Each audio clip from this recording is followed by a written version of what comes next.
ಮನುಷ್ಯರಿಗೂ ಸಹ ಹಗ್ಗದಿಂದ ಸರಪಳಿಯಿಂದ ಕಟ್ಟಾಕ್ತಾರೆ ಪ್ರಪಂಚದಲ್ಲಿ. ಯಾರು ಅಂತಂದ್ರೆ ಈ ದರೋಡೆಕೋರನ್ನ, ಕಳ್ಳರನ್ನ, ಇವನ್ನೆಲ್ಲ ಈ ರೀತಿ ಬಂಧನಕ್ಕೆ ಒಳಪಡಿಸ್ತಾರೆ. ಆದ್ರೆ ಮನುಷ್ಯನಿಗೆ ಈ ರೀತಿ ಹಗ್ಗದಿಂದಾಗಲಿ ಸರಪಳಿಯಿಂದಾಗಲಿ ಬೇಡಿಯಿಂದಾಗಲಿ ಬಂಧಿಸದೇ ಇರತಕ್ಕಂತ ಕೆಲವು ವಿಚಾರಗಳಿದ್ದಾವೆ. ಅದೇ ವಿನರಸರಿ ಗಾಲ ಸಕಲೋ ಬಂದ.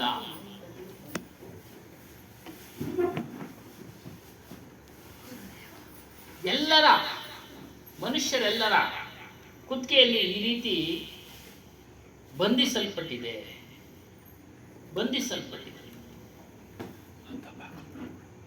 ಅದೇ ಗೀತೆಯಲ್ಲಿ ಒಂದು ಕಡೆ ಹೇಳ್ತಾರೆ,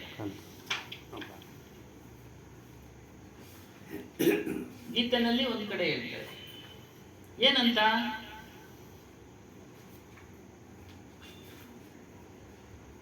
ಶುಭ ಕರ್ಮಗಳು ಅಶುಭ ಕರ್ಮಗಳು ಎರಡೂ ಬಂಧಕಾರಕವೇ. 28ನೇ ಅಧ್ಯಾಯ 9 28ನೇ ಶ್ಲೋಕ. ಶುಭಾಶುಭ ಫಲೈರೇವ ಮೋಕ್ಷಸ್ಯ ಕರ್ಮ ಬಂಧನೈ ಸನ್ಯಾಸ ಯೋಗ ಯುಕ್ತಾತ್ಮೋ ವಿಮುಕ್ತ ಮಾಮುಪೇಶ್ಯಸಿ. ಶುಭ ಕರ್ಮಗಳು ಅಶುಭ ಕರ್ಮಗಳು ಎರಡೂ ಬಂಧಕಾರಕವೇ. ನೋಡಿ, ಎರಡೂ ಬಂಧಕಾರಕವೇ. ಅಶುಭ ಕರ್ಮವನ್ನು ನಾವೇನು ಹೇಳ್ತೀವಿ? ಹತ್ಯೆ, ದರೋಡೆ ಇತ್ಯಾದಿಗಳನ್ನು ಹೇಳ್ತೀವಿ ಅಶುಭ ಕರ್ಮ. ಅದು ಎಲ್ರಿಗೂ ಗೊತ್ತು, ಅದ್ರ ಫಲ ಪಾಪ ಅಂತೇಳಿ. ಶುಭ ಕರ್ಮಗಳು ಬಂಧನಕ್ಕೆ ಕಾರಣ ಅಂತ ಹೇಳ್ತಾ ಇದ್ದಾನಲ್ಲ ಕೃಷ್ಣ. ಯಾವ ಶುಭ ಕರ್ಮಗಳು? ನಮ್ಮ ಸ್ವಾಮೀಜಿಗಳು ಹೇಳ್ತಾ ಇದ್ದಾರೆ, ಹನುಮಾನ್ ಸಾರ್, ಸಂಸಾರದಿಂದ ಹಿಡಿದು ಬ್ರಹ್ಮಜ್ಞಾನದವರೆಗೂ ಎಲ್ಲ ಅಶುಭ ಕರ್ಮಗಳೇ, ಅಸಾರ ಶಬ್ದಗಳಿಂದ ಕೂಡಿದೆ. ಮದುವೆನೂ ಬಂಧನ. ಸ್ವಾಮಿ, ಖಂಡಿತವಾಗೂ ಬಂಧನವೇ. ಹಾಗಾಗಬಾರ್ದು ಅಂತೇನಿಲ್ಲ, ಅದು ನ್ಯಾಚುರಲ್ಲು, ಸ್ವಾಭಾವಿಕ. ಅದು ನೀವು ಬೇಡ ಅಂದ್ರೂ ಪ್ರಾರಬ್ಧ ಇದ್ರೆ ಎಲ್ಲಿಂದಾದ್ರೂ ಹೇಳ್ಕೊಂಡೋಗಿ ನಿಮ್ಮನ್ನ ಆ ವಿವಾಹ ಬಂಧನಕ್ಕೆ ತಳ್ಳಲ್ಪಡುತ್ತೆ. ಹೇಳಿ ಸ್ವಾಮಿ ನೀವು, ಅಲ್ವರಾ? ಪ್ರಾರಬ್ಧ ಕರ್ಮ. ಇಂಟಿಂಟಿ ರಾಮಾಯಣಂ ಅಂತ ತೆಲುಗಿನಾಗ ಹೇಳೋದು. ಮನೆಯಲ್ಲೂ ರಾಮಾಯಣನೇ, ಮನೆಯಲ್ಲೂ ರಾಮಾಯಣ. ಇಲ್ಲಿ ವಿಚಾರಗಳು ಶುಭ ಕರ್ಮ ಅಂದ್ರೆ ನಾವು ಒಳ್ಳೇದಾಗ್ಲಿ ಅಂತೇಳಿ ನಮಗೆ ಯಾಗ, ಯಜ್ಞ, ಪೂಜೆ, ಪುನಸ್ಕಾರ ಇವುಗಳನ್ನು ಮಾಡ್ತೀವಿ. ಶುಭ ಕರ್ಮ. ಕರ್ಮ ಅಂದರೆ ಕೆಲಸ. ನೋಡಿ, ಅವನೇ ಹೇಳ್ತಾನೆ ಇದು ಕೂಡ ಬಂಧನಪ್ಪ ಅಂತ. ಹೇಗೆ ಬಂಧನ ಅಂದರೆ ಅದನ್ನು ನೀನು ಅನುಭವಿಸೋದಕ್ಕೆ ಮತ್ತೆ ಹುಟ್ಟು ಬರಬೇಕು. ನೀನೇನು ಪೂಜೆ ಪುನಸ್ಕಾರ ಮಾಡಿದ್ಯಾ ಅದ್ರ ಫಲನ ಊಟ ಮಾಡೋದಕ್ಕೆ ನೀನು ಮತ್ತೆ ಹುಟ್ಟು ಬರಬೇಕಪ್ಪ. ಮತ್ತೆ ಹುಟ್ಟು ಬಂದ ಮೇಲೆ ರೋಗ ರುಜಿನಗಳು ಇದ್ದೇ ಇರ್ತಾವಲ್ವಾ ದೇಹಕ್ಕೆ, ಇದ್ದೇ ಇರ್ತವೆ. ಅನುಭವಿಸ್ಲೇಬೇಕು. ಈ ಕಡೆ ಸುಖನೂ ಅನುಭವಿಸ್ಬೇಕು, ದುಃಖನೂ ಅನುಭವಿಸ್ಬೇಕು. ಹಾಗಾಗಿ ಚಾನ್ಸಸ್ ಇರ್ತಿದೆ. ಹಾಗೆ ಅದನ್ನೇ ಹೇಳ್ತಾ ಇರೋದು. ಒಳ್ಳೇದು ಏನಕ್ಕೆ? ತಾತ್ಕಾಲಿಕವಾಗಿ ನಿಮ್ಗೆ ಸುಖ ಶಾಂತಿಯನ್ನ ಕೊಡ್ತಾವಷ್ಟೇ. ಏನು ಈ ದೇಹ ಇರೋವರೆಗೂ ನೀವು ಮಾಡಿದ ಫಲ ಅನುಭವಿಸೋಕ್ಕೆ ಏನೋ ಶ್ರೀವಂತರ ಮನೆಯಲ್ಲಿ ಹುಟ್ಟೋದು, ಶ್ರೀಮಂತನಾಗಿ ಹುಟ್ಟೋದು, ರಾಜನಾಗಿ ಹುಟ್ಟೋದು, ಮತ್ತೊಂದು. ಆದರೆ ಅಲ್ಲೂ ಸಹ ದುಃಖ ಇರುತ್ತೆ ಅಂತಾನೆ ಹೇಳ್ತಾ ಇದ್ದಾರೆ ಕಬೀರ್ ಸಾಹೇಬ್. ಅವರು ಹೇಳ್ದಂಗೆ ಪೂಜೆ ಪುನಸ್ಕಾರ ಮಾಡಿದ್ರು ಪುನರಪಿ ಮರಣ ಆಗ್ತಾನೆ. ಇದರಿಂದ ಬಿಡುಗಡೆಯಾಗದೆ ಶ್ರೇಷ್ಠವಾದ ಶುಭ ಕರ್ಮ ಯಾವುದು? ತನ್ನನ್ನ ತಾನು ತಿಳಿಯೋದು. ಇದನ್ನ ತ್ಯಾಗ ಮಾಡಿದ್ರೆ ಸನ್ಯಾಸ ಯೋಗ. ಸನ್ಯಾಸ ತ್ಯಾಗ ಮಾಡಬೇಕು.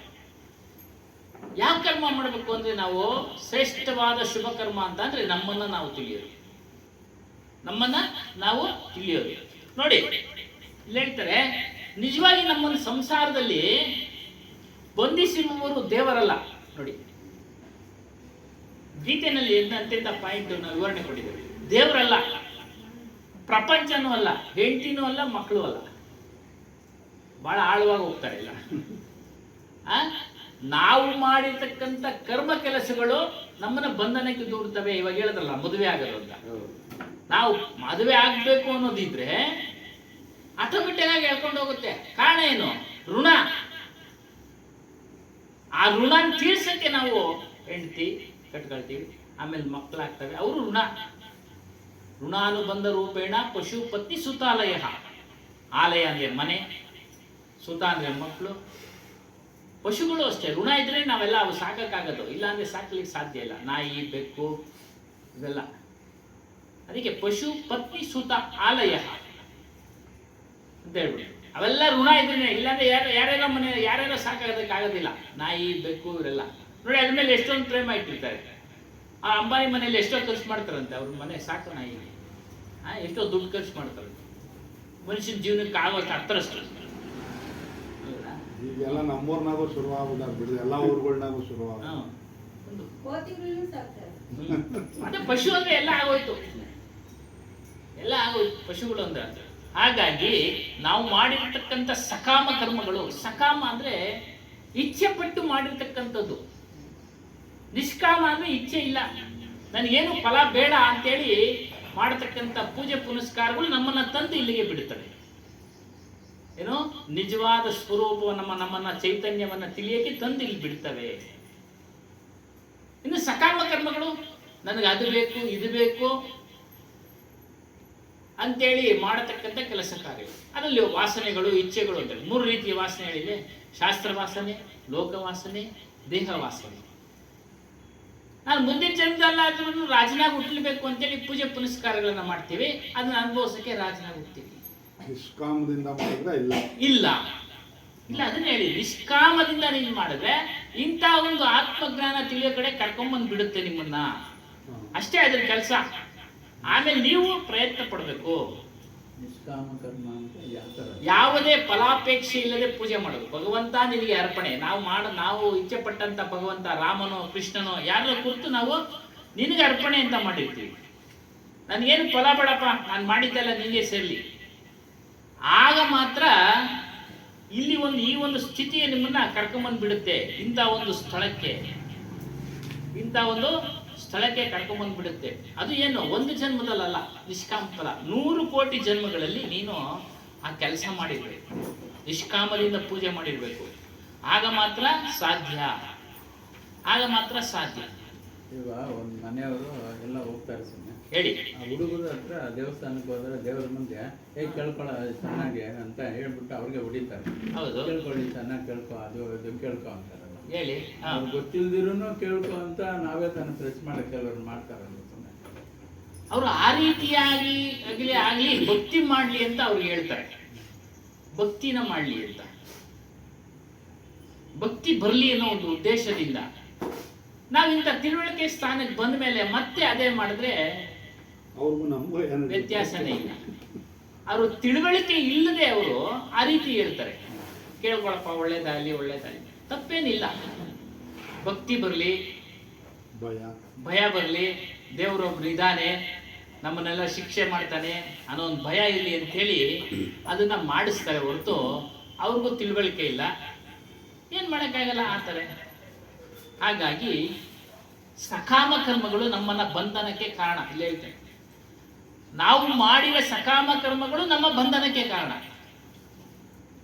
ನಾವು ನಿಷ್ಕಾಮದಿಂದ ಕೆಲಸ ಕಾರ್ಯಗಳನ್ನ, ಪೂಜೆ ಪುನಸ್ಕಾರಗಳನ್ನ ಮಾಡಿಲ್ಲ.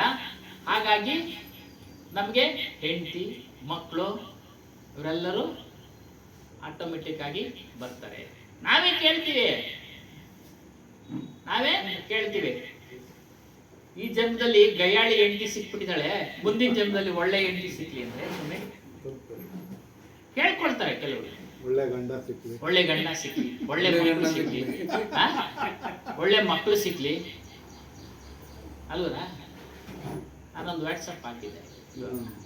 ಏನೋ 65 ವರ್ಷ ಆದ್ಮೇಲೆ ಚಿಂತೆ ಜಾಸ್ತಿ ಆಗ್ಬಿಡುತ್ತೆ. ಇನ್ನೊಂದು ವಾಟ್ಸಪ್ ನಲ್ಲಿ ಬಂದಿತ್ತು, ಗಯ್ಯಾಳಿ ಹೆಂಡತಿ ಇಲ್ಲದೆ ಇರೋನು ಸುಖ ಅಂತ. ಈ ರೀತಿಯಾಗಿ ನಾವೇ ಕೇಳ್ಕೊಂಡಿರೋದು, ಅದಕ್ಕೆ ಬರ್ತವೆ ಸ್ವಾಮಿ. ಹಾಗಾಗಿ ನಮಗೆ ಸುಖ ಸಂತೋಷಗಳು ಸಂಸ್ಕೃತಿಯಲ್ಲಿ ಇನ್ನೊಂದು ಪಾಯಿಂಟ್ ಹಾಕಿದ್ದಾರೆ, ನಿರಂತರವಾಗಿರ್ಬೇಕಾದ್ರೆ ಅಂದ್ರೆ ಕೆಡಬಾರದು. 3 ಕಾಲಗಳಲ್ಲಿ 3 ಅವಸ್ಥೆಗಳಲ್ಲಿ ನಿಮಗೆ ಸುಖ ಸಂತೋಷಗಳು ನಿರಂತರವಾಗಿ ಇರಬೇಕಾದ್ರೆ ನಮ್ಮಲ್ಲಿರೋ ಆಸಕ್ತಿ ಹೋಗ್ಬೇಕು ಅಂತ. ನಾವು ಆಸಕ್ತಿಯಿಂದಾನೇ ಇದನ್ನೆಲ್ಲ ಮಾಡ್ತಾ ಇರೋದು. ಆಸಕ್ತಿ ಚೆನ್ನಾಗಿರ್ಬೇಕು ಅಂತಾನೆ ಪೂಜೆ ಪುನಸ್ಕಾರ ಮಾಡ್ತಾ ಇರೋದು, ಇಲ್ಲ ಅಂತ ಹೇಳಿಲ್ಲ. ಚೆನ್ನಾಗಿರೋಕ್ಕೆ ದೇಹ ಬೇಕಲ್ಲ, ಅಲ್ಲಿ ಸಿಗತಕ್ಕಂಥ ಈ ದೇಹದಲ್ಲಿ ಜೀವನದಲ್ಲಿ ಸಿಗತಕ್ಕಂಥ ಸುಖ ಸಂತೋಷಗಳು ತಾತ್ಕಾಲಿಕ. ಸುಖ ಸಂತೋಷಗಳು ನಿರಂತರವಾಗಿರ್ಬೇಕಾದ್ರೆ ನಮ್ಮನ್ನು ನಾವು ತಿಳಿಬೇಕು. ಅದು ಕೆಡಲ್ಲ, ಇದೆಲ್ಲ ಕೆಟ್ಟೋಗ್ತವೆ. ಹೆಂಡತಿ ಸುಖ ಕೆಡುತ್ತೆ, ಗಂಡನ ಸುಖ ಕೆಡುತ್ತೆ, ಮಕ್ಕಳ ಸುಖ ಕೆಡುತ್ತೆ, ಐಶ್ವರ್ಯದ ಸುಖ ಕೆಡುತ್ತೆ. ಎಷ್ಟೇ ಐಶ್ವರ್ಯ ಇದ್ರೂ ಆರೋಗ್ಯ ಇಲ್ಲದ್ರೆ ಏನು ಸ್ವಾಮಿ ಸಮಸ್ಯೆ? ಮುಪ್ಪಿನ ಕಾಲಕ್ಕೆ ಆರೋಗ್ಯನೂ ಇರಬೇಕು, ಹಣನೂ ಇರಬೇಕು. ಅವಾಗ ಸ್ವಲ್ಪ ನೆಮ್ಮದಿ, ಸ್ವರ್ಗ ಅನ್ಸುತ್ತೆ ಅಷ್ಟೇ. ಆರೋಗ್ಯ ಕೆಟ್ಟೋದ್ಮೇಲೆ ಹಣ ಇದ್ರೂ ಪ್ರಯೋಜನ ಇಲ್ಲ. ನಾನು ಬೇಗ ಕರ್ಕೊಂಡ್ಬಿಡಪ್ಪ, ಸಾಕಾಗಿದೆ ನನಗೆ, ಈ ಥರ ಎಲ್ಲ ಮಾತುಗಳು ಬರ್ತವೆ. ಹಾಗಾಗಿ ಸುಖ ಸಂತೋಷ ನಿರಂತರವಾಗಿರ್ಬೇಕಾದ್ರೆ ಅದೆಲ್ಲಿ ಸಿಗುತ್ತೆ ಅಂದರೆ ನಮ್ಮ ಸ್ವರೂಪದಲ್ಲಿ. ಅದಕ್ಕೆ ನಭವತೋ ಭವಿಷ್ಯತಿ ಅಂತ ಹೇಳಿದೆ. ಮುಂದೆ ಮಾಡೋ, ಈಗ ಮಾಡಲಿಲ್ಲ, ಹಿಂದೆ ಮಾಡಲಿಲ್ಲ, ನಾ ಭೂತೋ ಭವಿಷ್ಯತಿ. ಹಿಂದೆ ಮಾಡಲಿಲ್ಲ, ಮುಂದೆ ಮಾಡೋದಿಲ್ಲ. ಯಾವುದು ಹಿಂದೆ ಮಾಡಲಿಲ್ಲ, ಅದಕ್ಕೆ ನಾವು ಬಂದಿದ್ದೀವಿ. ಅದನ್ನು ಪಡ್ಕೊಂಡ್ಬಿಟ್ರೆ ಮುಂದಕ್ಕೆ ಮಾಡೋಕ್ಕೆ ಇಲ್ಲ, ಚಾನ್ಸೇ ಇಲ್ಲ. ಪಡ್ಕೊಂಡ್ಮೇಲೆ ಮುಂದೆ ಎಲ್ಲಿ ಭವಿಷ್ಯನೇ ಇಲ್ಲ. ಹಾಗಾಗಿ ಅದನ್ನು ಪಡ್ಕೊಳ್ಳಿ ಅಂತ. ಅದಕ್ಕೆ ಇಲ್ಲಿ ಹೇಳ್ತಾ ಇರೋದು ಅದೃಶ್ಯ ಬಂಧನ. ನಮ್ಮನ್ನು ಅದೃಶ್ಯವಾಗಿ ಬಂಧನದೆ, ನಮಗೆ ಗೊತ್ತಿಲ್ಲದಂಗೆ ನಾವು ಒಂದು ಬಂಧನಕ್ಕೆ ಒಳಪಟ್ಟಿರ್ತೀವಿ. ನೇನ ಹಗ್ಗ ಹಾಕಿ ನಮ್ಮನ್ನು ಬಂಧಿಸ್ಬೇಕು ಆಗಿಲ್ಲ, ಸರಪಳಿ ಹಾಕಿ ನಮ್ಮನ್ನು ಬಂಧಿಸ್ಬೇಕಾಗಿಲ್ಲ. ಯಾವುದು ಆ ಬಂಧನ ಅಂತ ಹೇಳ್ತಾರೆ? ನಮ್ಮ ಮಾನ್ಯತೆಗಳು, ನಾವು ಒಪ್ಕೊಂಡಿರೋ ವಿಚಾರಗಳು, ನಾವು ಒಪ್ಕೊಂಡಿರ್ತಕ್ಕಂಥ ಸಂಗತಿಗಳು. ಅಹಂ ಮೊದಲನಿಗೆ ಹೇಳಿ. ಅಹಂತ ಅಂದ್ರೆ ಅಹಂ. ಇದು ನನ್ನ ಮನೆ, ಇದು ನನ್ನ, ಇವಳು ಈಕೆ ನನ್ನ ಹೆಂಡತಿ, ನನ್ನ ಹೆಂಡತಿನೇ ನಿಜ ವ್ಯಾವಹಾರಿಕವಾಗಿ. ಆದರೆ ಅವಳ ಮೇಲೆ ಇರ್ತಕ್ಕಂಥ ಮೋಹ, ಈಕೆಯಿಂದ ಶಾಶ್ವತವಾದ ಸುಖ ಸಿಗುತ್ತೆ ಅನ್ನೋ ಒಂದು ಆಸಕ್ತಿ, ಇವೆಲ್ಲ ಬಿಡಬೇಕು. ಮಮತೆ, ಅತಿಯಾದ ಪ್ರೀತಿ, ವ್ಯಕ್ತಿ ಮೇಲಾಗಲಿ, ಮನುಷ್ಯನ ಮೇಲಾಗಲಿ, ಒಂದು ಸಂಬಂಧಿಕರ ಮೇಲಾಗಲಿ, ಮಕ್ಕಳ ಮೇಲಾಗಲಿ ಅತಿಯಾದ ಪ್ರೀತಿ. ಯಾಕೆ ಅತಿಯಾದ ಪ್ರೀತಿ ಇಡಬೇಡಿ ಅಂದರೆ ದುಃಖ ಆಗುತ್ತೆ. ಅವರು ಬಿಟ್ಟೋಗತಕ್ಕಂಥವ್ರು ಒಂದಲ್ಲ ಒಂದು ದಿನ ಬಿಟ್ಟು ಬೇರೆ ಆಗ್ತಾರೆ, ದೂರ ಆಗ್ತಾರೆ. ಹೆಣ್ಮಕ್ಳು ನಾವೇ ಇಟ್ಕೊಂಡಿರ್ತೀವ, ಮದುವೆ ಮಾಡಿ ಕಳಿಸ್ತೀವಿ, ದುಃಖ ಆಗುತ್ತೆ. ಹಾಗಾಗಿ ಇದೆಲ್ಲ. ಇನ್ನು ಬಯಕೆಗಳು ಒಂದೊಂದು ಹೇಳ್ತಾ ಇದ್ದಾರೆ. ಕಾಮ ಅಂದ್ರೆ ಬಯಕೆ, ಸಂಸ್ಕೃತ ಪದ ಕಾಮ. ಬನ್ನಿ, ಇಲ್ಲೊಂದು ಸೀಟ್ ಖಾಲಿ ಐತೆ ಮುಂದೆನೆ, ಹುಡುಗರು. ಬಯಕೆಗಳು, ಅನೇಕ ಬಯಕೆಗಳು. ಜ್ಞಾನಿಗೂ ಬಯಕೆ ಇರುತ್ತೆ, ಇಲ್ಲ ಅಂತ ಹೇಳಿಲ್ಲ. ಜ್ಞಾನಿಗೂ ಬಯಕೆ ಇರುತ್ತೆ. ಕೈನಲ್ಲಿ ಕಾಸಿಲ್ದಿದ್ರೆ ಏನ್ ಸ್ವಾಮಿ, ಹೆಂಗಪ್ಪ ನನ್ನ ಕತೆ. ಅದಕ್ಕೇನೆ ಈಗಲೆಲ್ಲ ಏನ್ ಮಾಡ್ತಾರೆ, ಕೆಲವರು ಸ್ವಲ್ಪ ವಿಚಾರ ಮಾಡ್ತಾ ಇದ್ರು, ವ್ಯಾವಹಾರಿಕವಾಗಿ ಇರ್ತಾರೆ. ಅವರ ಮುಂದಿನ ಜೀವನದ ಭವಿಷ್ಯವನ್ನು ರೂಪಿಸ್ಕೊಳ್ತಾರೆ. ಅದು ತಪ್ಪಲ್ಲ, ಅದು ತಪ್ಪಲ್ಲ. ಬಂದಂತ ಕಾಣಿಕೆಗಳನ್ನ ಶೇಖರಣೆ ಮಾಡಿ ಇಟ್ಕೊಳ್ತಾರೆ, ಮಾಡ್ತಾರೆ, ಏನೋ ಒಂದು ಮಾಡ್ಕೊಳ್ತಾರೆ, ತಪ್ಪಲ್ಲ. ವೃದ್ಧಾಪ್ಯ ಕಾಲಕ್ಕೆ ಬೇಕು, ಯಾರು ಆಗೋದಿಲ್ಲ. ಮೊದಲಂಗಿಲ್ಲ, ವ್ಯವಸ್ಥೆ ಬದಲಾವಣೆ ಆಗ್ತಾ ಇದೆ. ಆಶ್ರಮದ ವ್ಯವಸ್ಥೆಗಳು ಬದಲಾವಣೆ ಆಗ್ತಾ ಇದೆ. ಹಾಗಾಗಿ ಪ್ರತ್ಯೇಕ ಒಂದು ಆಶ್ರಮ ಕಟ್ಕೊಳ್ತಾರೆ. ಏನೋ ಅದಕ್ಕೆ ಆಶ್ರಮಕ್ಕೆ ಆದಾಯ ಬರುವಾಗ ಮಾಡ್ಕೊಳ್ತಾರೆ, ಇತ್ಯಾದಿ. ಇನ್ನು ಮನುಷ್ಯನ ಬಯಕೆ ಇರುತ್ತೆ. ಸಾಧಾರಣವಾಗಿ ಎಲ್ಲ ಬೇಕು. ಊಟ ಬೇಕು, ನಿದ್ರೆ ಬೇಕು, ಬಟ್ಟೆ ಬೇಕು, ಆ? ಮನೆ. ಮನೇನೂ ಬೇಕು, ಓಡಾಡೋಕ್ಕೆ ಕಾರು ಬೇಕು. ಅಗತ್ಯ ನಿಮ್ಗೆ ಸಮರ್ಥತೆ ಇದ್ರೆ ಎಲ್ಲ ತಗೊಳ್ಳಿ. ಆದರೆ ಅವ್ಯಾವು ನಮಗೆ ಶಾಶ್ವತವಾದ ಸುಖ ಕೊಡಲ್ಲ ಅನ್ನೋ ಒಂದು ಸಂಗತಿ ನಿಮಗೆ ಗೊತ್ತಿರಲಿ. ಸಂಗತಿ ಗೊತ್ತಿರಲಿ. ಬಯಕೆ, ಕ್ರೋಧ, ಸ್ವಾಮಿ ನಮ್ಗೆ ಸುಖ ಕೊಡಲ್ಲ ಅಂತ ಗೊತ್ತು, ಅದನ್ನು ತಾವು ಹೇಳ್ತಾ ಇದ್ದೀವಿ. ಹೌದು, ಆದ್ರೂ ನೆಸೆಸಿಟಿ ಇರುತ್ತೆ ಅಲ್ಲ. ಅಗತ್ಯ ಇರುತ್ತೆ. ನಾನು ಅದಕ್ಕೆ ಹೇಳ್ತಾ ಇರೋದು, ಅಗತ್ಯಕ್ಕೆ ಉಪಯೋಗಿಸ್ಕೊಳ್ಳಿ, ಅವಶ್ಯಕತೆ ಇದೆ ಅಂತ. ನೀವೇನು ಬಿಟ್ಟು ಎಲ್ಲ ಹೋಗ್ಬೇಕು ಅಂತ ಏನು ಹೇಳಿಲ್ಲ. ಎಲ್ಲ ಬಿಟ್ಟು ಹೋಗ್ಬೇಕು ಅಂತ ನಿಮ್ಗೆ ಅವಶ್ಯಕತೆ ಇದೆ, ಅನುಕೂಲತೆ ಇದ್ರೆ, ಸಮರ್ಥತೆ ಇದ್ರೆ ತಗೊಬೇಕು. ಅದನ್ನ ನಾವು ತಗೊಳ್ಳೋ ಒಂದು ಕೆಪಾಸಿಟಿ, ಸಾಮರ್ಥ್ಯ ಇದ್ರೆ ತಗೊಳ್ಳಿ, ಉಪಯೋಗಿಸ್ಕೊಳ್ಳಿ. ಅದ್ಯಾವುದೋ ಶಾಶ್ವತವಾದ ಸುಖ ಕೊಡಲ್ಲ ಅನ್ನೋದು ನೆನಪಿಟ್ಕೊಳ್ಳಿ. ಕಾರ್ ತಗೊಂಡೋಗಿದ್ದೀನಿ ಅಂತೇಳಿ 100 ಮೈಲಿ ಸ್ಪೀಡ್ನಲ್ಲಿ ಓಡಿಸ್ಕೊಂಡು ಹೋಗ್ತೀವ, ಎಷ್ಟು ಭಯದಿಂದ ಓಡಿಸ್ತೀವಿ ಅಲ್ವಾ ಸ್ವಾಮಿ? ನೋಡಿ, ಅದೇ ರೀತಿ ಇದ್ರ ಚಿಂತನೆನೂ ಇರಬೇಕು, ಇದ್ರ ಚಿಂತನೆನೂ ಇರಬೇಕು. ಇವೆಲ್ಲ ನಮಗೆ ಶಾಶ್ವತವಾದ ಸುಖ ಕೊಡೋದಿಲ್ಲ. ಅದ್ರ ಮೇಲಿರ್ತಕ್ಕಂಥ ವ್ಯಾಮೋಹವನ್ನು ದೂರ ಇಡಬೇಕು. ಇನ್ನು ಕ್ರೋಧ ಬರ್ತದೆ ನೋಡಿ, ಇವೆಲ್ಲ ನಮ್ಮ ಕಣ್ಣಿಗೆ ಕಾಣದೇ ಇಲ್ದಂಗೆ ಬಂದ್ಬಿಡ್ತವೆ, ಕಣ್ಣಿಗೆ ಕಾಣದೇ ಇಲ್ದಂಗೆ ಬಂದ್ಬಿಡ್ತವೆ. ಅದೃಶ್ಯ ಅಂತ ಗೊತ್ತಾಗ್ತಾ ಇದ್ದಂಗೆ ಅದ್ಮೇಲೆ ತೀವ್ರವಾದ ಆಸಕ್ತಿ ಬಂದ್ಬಿಡ್ತವೆ. ನಾವು ಚಿಂತನೆ ಮಾಡಬೇಕು, ಚಿಂತನೆ ಮಾಡಿ ಅದನ್ನ ಕಡಿಮೆ ಮಾಡ್ಕೊಳ್ಬೇಕು, ಇಲ್ಲ ಅದೇ ನಾವಾಗ್ಬಿಡ್ತೀವಿ ಅಷ್ಟೇ. ಕ್ರೋಧ, ಕೋಪ ಬಂದ್ಬಿಡುತ್ತೆ. ಬಯಸಿದ್ ಸಿಕ್ಲಿಲ್ಲ ಅಂದ್ರೆ ಕೋಪ, ಅದೊಂದಕ್ಕೆ ಅಲ್ಲ ಕೋಪ, ಬೇರೆ ಬೇರೆ ವಿಚಾರಗಳಿಗೆ ಕೋಪ ಬಂದ್ಬಿಡುತ್ತೆ. ನಾನು ಹೇಳಿದ ವಿಚಾರವನ್ನ ಇನ್ನೊಬ್ರು ಖಂಡನೆ ಮಾಡಿದ್ರೆ ಕೋಪ ಬಂದ್ಬಿಡುತ್ತೆ. ಏನ್ ಸ್ವಾಮಿ? ಕಳೆದ ವಾರ ಸ್ವಾಮೀಜಿಯವರು ಒಂದು ವಿಚಾರ ಹೇಳಿದ್ರು, ಅದು ವಿಮರ್ಶೆ ಮಾಡೋಣ. ವೈರಾಗ್ಯ ಬಂದ್ರೆ ಹೋಗೋದಿಲ್ಲ ಅಂತ ಹೇಳಿದ್ರಿ ಅಲ್ವಾ? ಬರಲ್ಲ, ಬರಲ್ಲ, ತುಂಬಾ ಕಷ್ಟ, ಬರಲ್ಲ, ಕಷ್ಟ ಬಂದ್ರೆ ಹೋಗಲ್ಲ. ನೋಡಿ, ಅದ್ರಲ್ಲಿ ಎಂಟ್ರಿ ಆಗ್ಬಿಟ್ರೆ ಒಂದ್ಸತಿ ಹಾ, ಸಾಮಾನ್ಯ ತುಂಬಾ ಕಷ್ಟ ಬಂದ್ರೆ ಹೋಗಲ್ಲ. ಉದಾಹರಣೆ ಕೊಡ್ತೀನಿ ನಿಮ್ಗೆ, ವರ್ತಮಾನದ ಉದಾಹರಣೆ.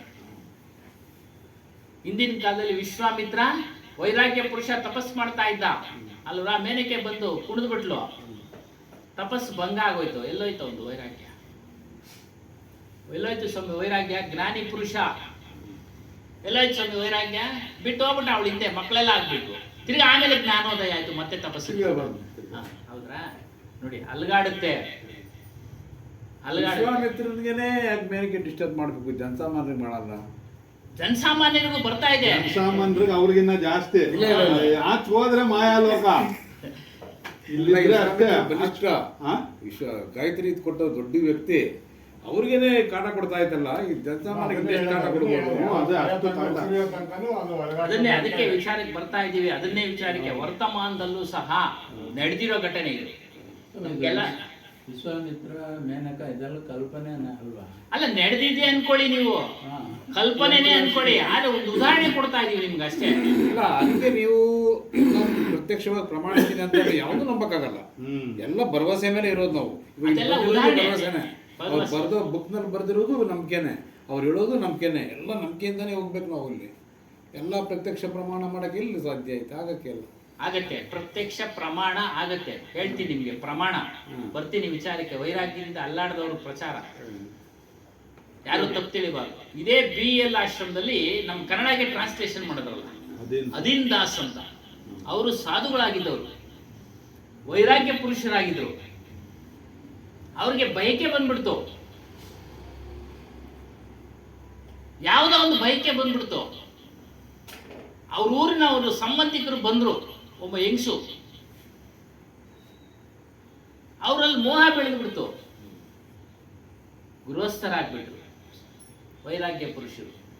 ಎಷ್ಟನೇ ವಯಸ್ಸಿನಲ್ಲದು? ಇತ್ತೀಚೆಗೆ ಒಂದು 40-50 ವರ್ಷಗಳ ಹಿಂದೆ. ಅಲ್ಲ, ಅವ್ರಿಗೆ ಎಷ್ಟನೇ ವಯಸ್ಸು? ಆಗ ವಯಸ್ಸು ಹೆಚ್ಚು ಕಡಿಮೆ ಇರಬೇಕು, ಒಂದು 40-50 ಇರಬೇಕು. 60 ವರ್ಷ. ನೋಡಿ, ಅವ್ರು ಬಂದಿದ್ರು ನಮ್ಮ ಆಶ್ರಮಕ್ಕೆ. ಅವ್ರ ಹೆಂಡತಿ ಗಂಡ ನಮ್ಗೇನಾದ್ರು ವ್ಯವಸ್ಥೆ ಮಾಡಿಕೊಡಿ ಅಂತ ಗೋಪಾಲಣ್ಣನ ಕೇಳಿದ್ರು ಬಂದು, ನಮಗೂ ಅದಕ್ಕೂ ಸಂಬಂಧ ಇಲ್ಲಪ್ಪ, ನಿಮ್ಮ ಆಶ್ರಮಕ್ಕೂ ನಮ್ಮ ಆಶ್ರಮಕ್ಕೂ. ಅಮ್ಮ ಅವ್ರು ಇರೋವಾಗೇನೆ ಬಂದಿದ್ರು. ಗೋಪಾಲಣ್ಣನ ನಾನು ಇದ್ದೆ ಅಲ್ಲಿ. ಅಮ್ಮ ದಡಾರ್ ಅಂತ ಬಿದ್ದೋಗ್ಬಿಟ್ಲು. ಇವರೆಲ್ಲ ಕೇಳ್ಕೊಂಡ್ರು. ಇದೆಲ್ಲ ಆಯ್ತು ಕತೆ. ಯಾಕೆ ಅಲ್ಗಾಡಿದ್ರು ಅಂತ ಅಂದ್ರೆ, ಯಾಕೆ ಅಲ್ಗಾಡಿದ್ರು ಸ್ವಾಮಿ? ಪ್ರಾರಬ್ಧ. ಅಂದ್ರೆ ಅವರೆಲ್ಲ ಟ್ರಾನ್ಸ್ಲೇಟ್ ಎಲ್ಲ ಮಾಡಿರೋದು ಅವರೇನೆ. ಇಲ್ಲಿ ಇನ್ನೊಬ್ರು ಕುಕ್ಕಿಯಲ್ಲಿ ವಿಶ್ವೇಶ್ವರ ತೀರ್ಥ ಸ್ವಾಮಿ ಅವರೊಬ್ರು ಅದೇ ಆಟದ ಎಂತ ವ್ಯಕ್ತಿ ಆತ. ವಿದ್ಯಾಭೂಷಣ ನೋಡಿ, ವರ್ತಮಾನದ ಉದಾಹರಣೆ. ರೀಸೆಂಟ್ ಆಗಿ 25 ವರ್ಷನೂ ಆಗಿಲ್ಲ ಅದು. ಅನ್ವಯ ಮಠದ ಅವರೇ ಅದು ಗೊತ್ತು. ಎಂತ ಗೌರವ ಗಾಂಭೀರ್ಯ ಇದ್ದಿದ್ದನ್ನ ಸಣ್ಣ ಒಂದು ಇದಕ್ಕೆ ನೆಪಕ್ಕೆ ಅವನಿಗೆ ಎಲ್ಲಿಗೂ ಕರ್ಕೊಂಡೋಯ್ತು ಅಂದ್ರೆ ವಿಷ ತಗೊಂಡು ಆತ್ಮಹತ್ಯೆ ಮಾಡ್ಕೊಂಡವ್ರು ಹೊರಟೋಗ್ಬಿಡ್ತಾವ್ದು. ಅದೇ ಅಂದ್ರೆ ಒಂದಕ್ಕೆ ಮೆಚ್ಕೊಬೇಕು ಅಂದ್ರೆ ಅವ್ರು ಇದ್ದಿದ್ದಂಗೆ ಹೇಳ್ಬಿಟ್ಟು ಆಚೆಗೆ ಬಂದ್ರು. ಅದನ್ನ ಮೆಚ್ಕೊಂಡ ಅಪ್ರಿಷಿಯೇಟ್ ಮಾಡಬೇಕಾದ್ದು ಕಾರಣ ಏನು ಅಂತಂದ್ರೆ, ಅವರಿಗೆ ವಿದ್ಯಾಭೂಷಣರಿಗೆ ಮೀರಿದ ಸ್ವಾಮಿ ಅಂತ ಹೇಳಿಸ್ಕೊಳ್ಳೋಂಥ ಹೆಸರು ಬೇಡ. ಅವರು ನೋಡು, ಆ ಡ್ರೆಸ್ ತೆಗಿಯಕ್ಕೆ ಹೋಗ್ಬೇಡ, ಏನೋ ಇದು ಮಾಡ್ಕೊಂಡಿದ್ಯಾ ಮಾಡಿಕೊಂಡು ಆ ಡ್ರೆಸ್ ತೆಗಿಯಕ್ಕೆ ಹೋಗದೆ ನೀವು ಸನ್ಯಾಸದವನ್ನ ಹಂಗೆ ಮುಂದುವರಿಸುವಂಥ ಸಜೆಷನ್ ಕೊಟ್ಟಾಗ ಅವ್ರು ಹೇಳಿದ್ರು, ಒಂದು ಹೆಜ್ಜೆ ಅಲ್ಲಿ ಒಂದು ಹೆಜ್ಜೆ ಇಲ್ಲಿಡಲ್ಲ, ಇದ್ರೆ ಸನ್ಯಾಸದಲ್ಲಿರ್ತೀನಿ, ಇಲ್ಲ ಅಂದರೆ ನಾನು ಆಶ್ರಮ ಇದು ಗೃಹಸ್ಥಾಶ್ರಮಕ್ಕೆ ಹೋಗ್ತೀನಿ, ಈ ಥರ ಹೇಳಿ ಬಂದವರು. ಅವರ ಒಂದು ನಡತೆ, ಅವರ ಗುಣ ನೋಡಿ ಘಾಟಿ ಸುಬ್ರಹ್ಮಣ್ಯ ಕ್ಷೇತ್ರಕ್ಕೆ ಅದಾದ ಘಟನೆ ಆದ ಮದುವೆ ಆದಮೇಲೆ ಡಾಕ್ಟ್ರು ರೇಖಾನೋ ಯಾರು ಅವರು ಇಲ್ಲಿಗೆ ಬಂದ ಮೇಲೆ ಬಿಳಿ ವಸ್ತ್ರಧಾರಿ, ಕಾವಿ ತೆಗೆದಿದ್ರು, ಬಿಳಿ ವಸ್ತ್ರಧಾರಿ ಘಾಟಿ ದೇವಸ್ಥಾನದಲ್ಲಿ ಅವರಿಗೆ ಶಿರಸಾಷ್ಟಾಂಗ ನಮಸ್ಕಾರ ಮಾಡಿದೆ. ಅವ್ರ ಗುಣ ಅಲ್ಲ, ಅದು ಹೇಳ್ಬಿಟ್ಟು ಈಚೆ ಬಂದಿದ್ದು ಒಂದು ದೊಡ್ಡ ವಿಚಾರ.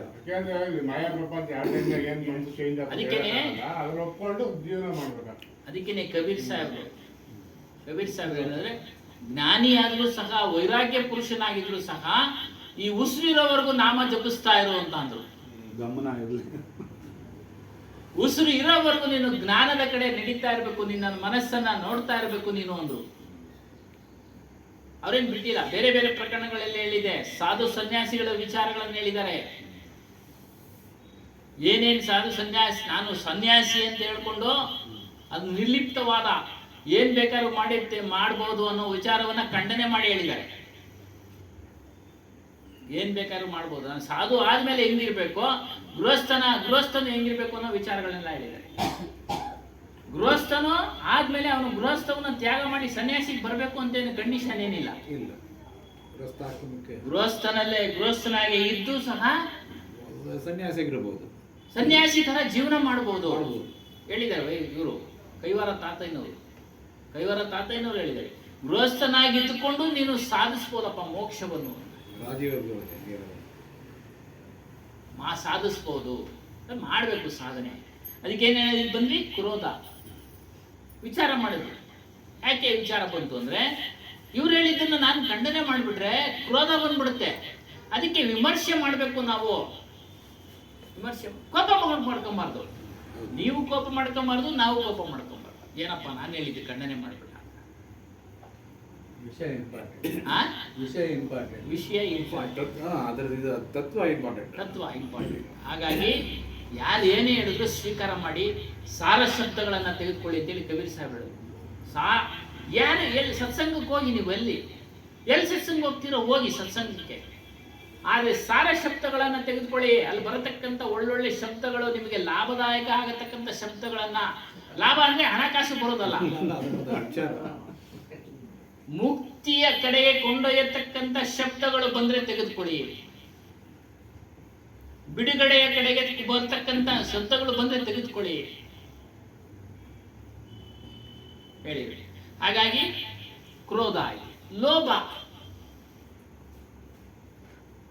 ಲೋಭದ ವಿಚಾರದಲ್ಲೂ ಹೇಳ್ತಾರೆ ಕಬೀರ್ ಸಾಹೇಬ್. ಯಾವ ಸಾಧು, ಯಾವ ಪೀಠಾಧಿಕಾರಿ, ಯಾವ ಸಂತ ಹಣದಿಂದ ಹೋಗಬಾರದು. ಅವರು ಸಾಧುಗಳಲ್ಲ, ಹಣನೇ ನೆಚ್ಕೊಂಡು ಹೋಗ್ಬಾರ್ದು. ಬರುತ್ತೆ, ಪ್ರಾಪ್ತಿ ಇದ್ರೆ ನಿನ್ನ ಹತ್ತಿರಕ್ಕೆ ಬರುತ್ತೆ ಅದು. ಆದ್ರೆ ನೀನು ಪ್ರಚಾರ ಮಾಡುವಲ್ಲಿ ನಿರತನಾಗಿರ್ಬೇಕು. ಸತ್ಯಜ್ಞಾನವನ್ನ ಪ್ರಚಾರ ಮಾಡೋ ಕಡೆ ಗಮನ ಇರಬೇಕು ನಿನಗೆ. ಪ್ರಾಪ್ತಿ ಇದೆಯಲ್ಲ, ಪ್ರಾಪ್ತಿ ಇದ್ರೆ ಬಂದೇ ಬರುತ್ತೆ.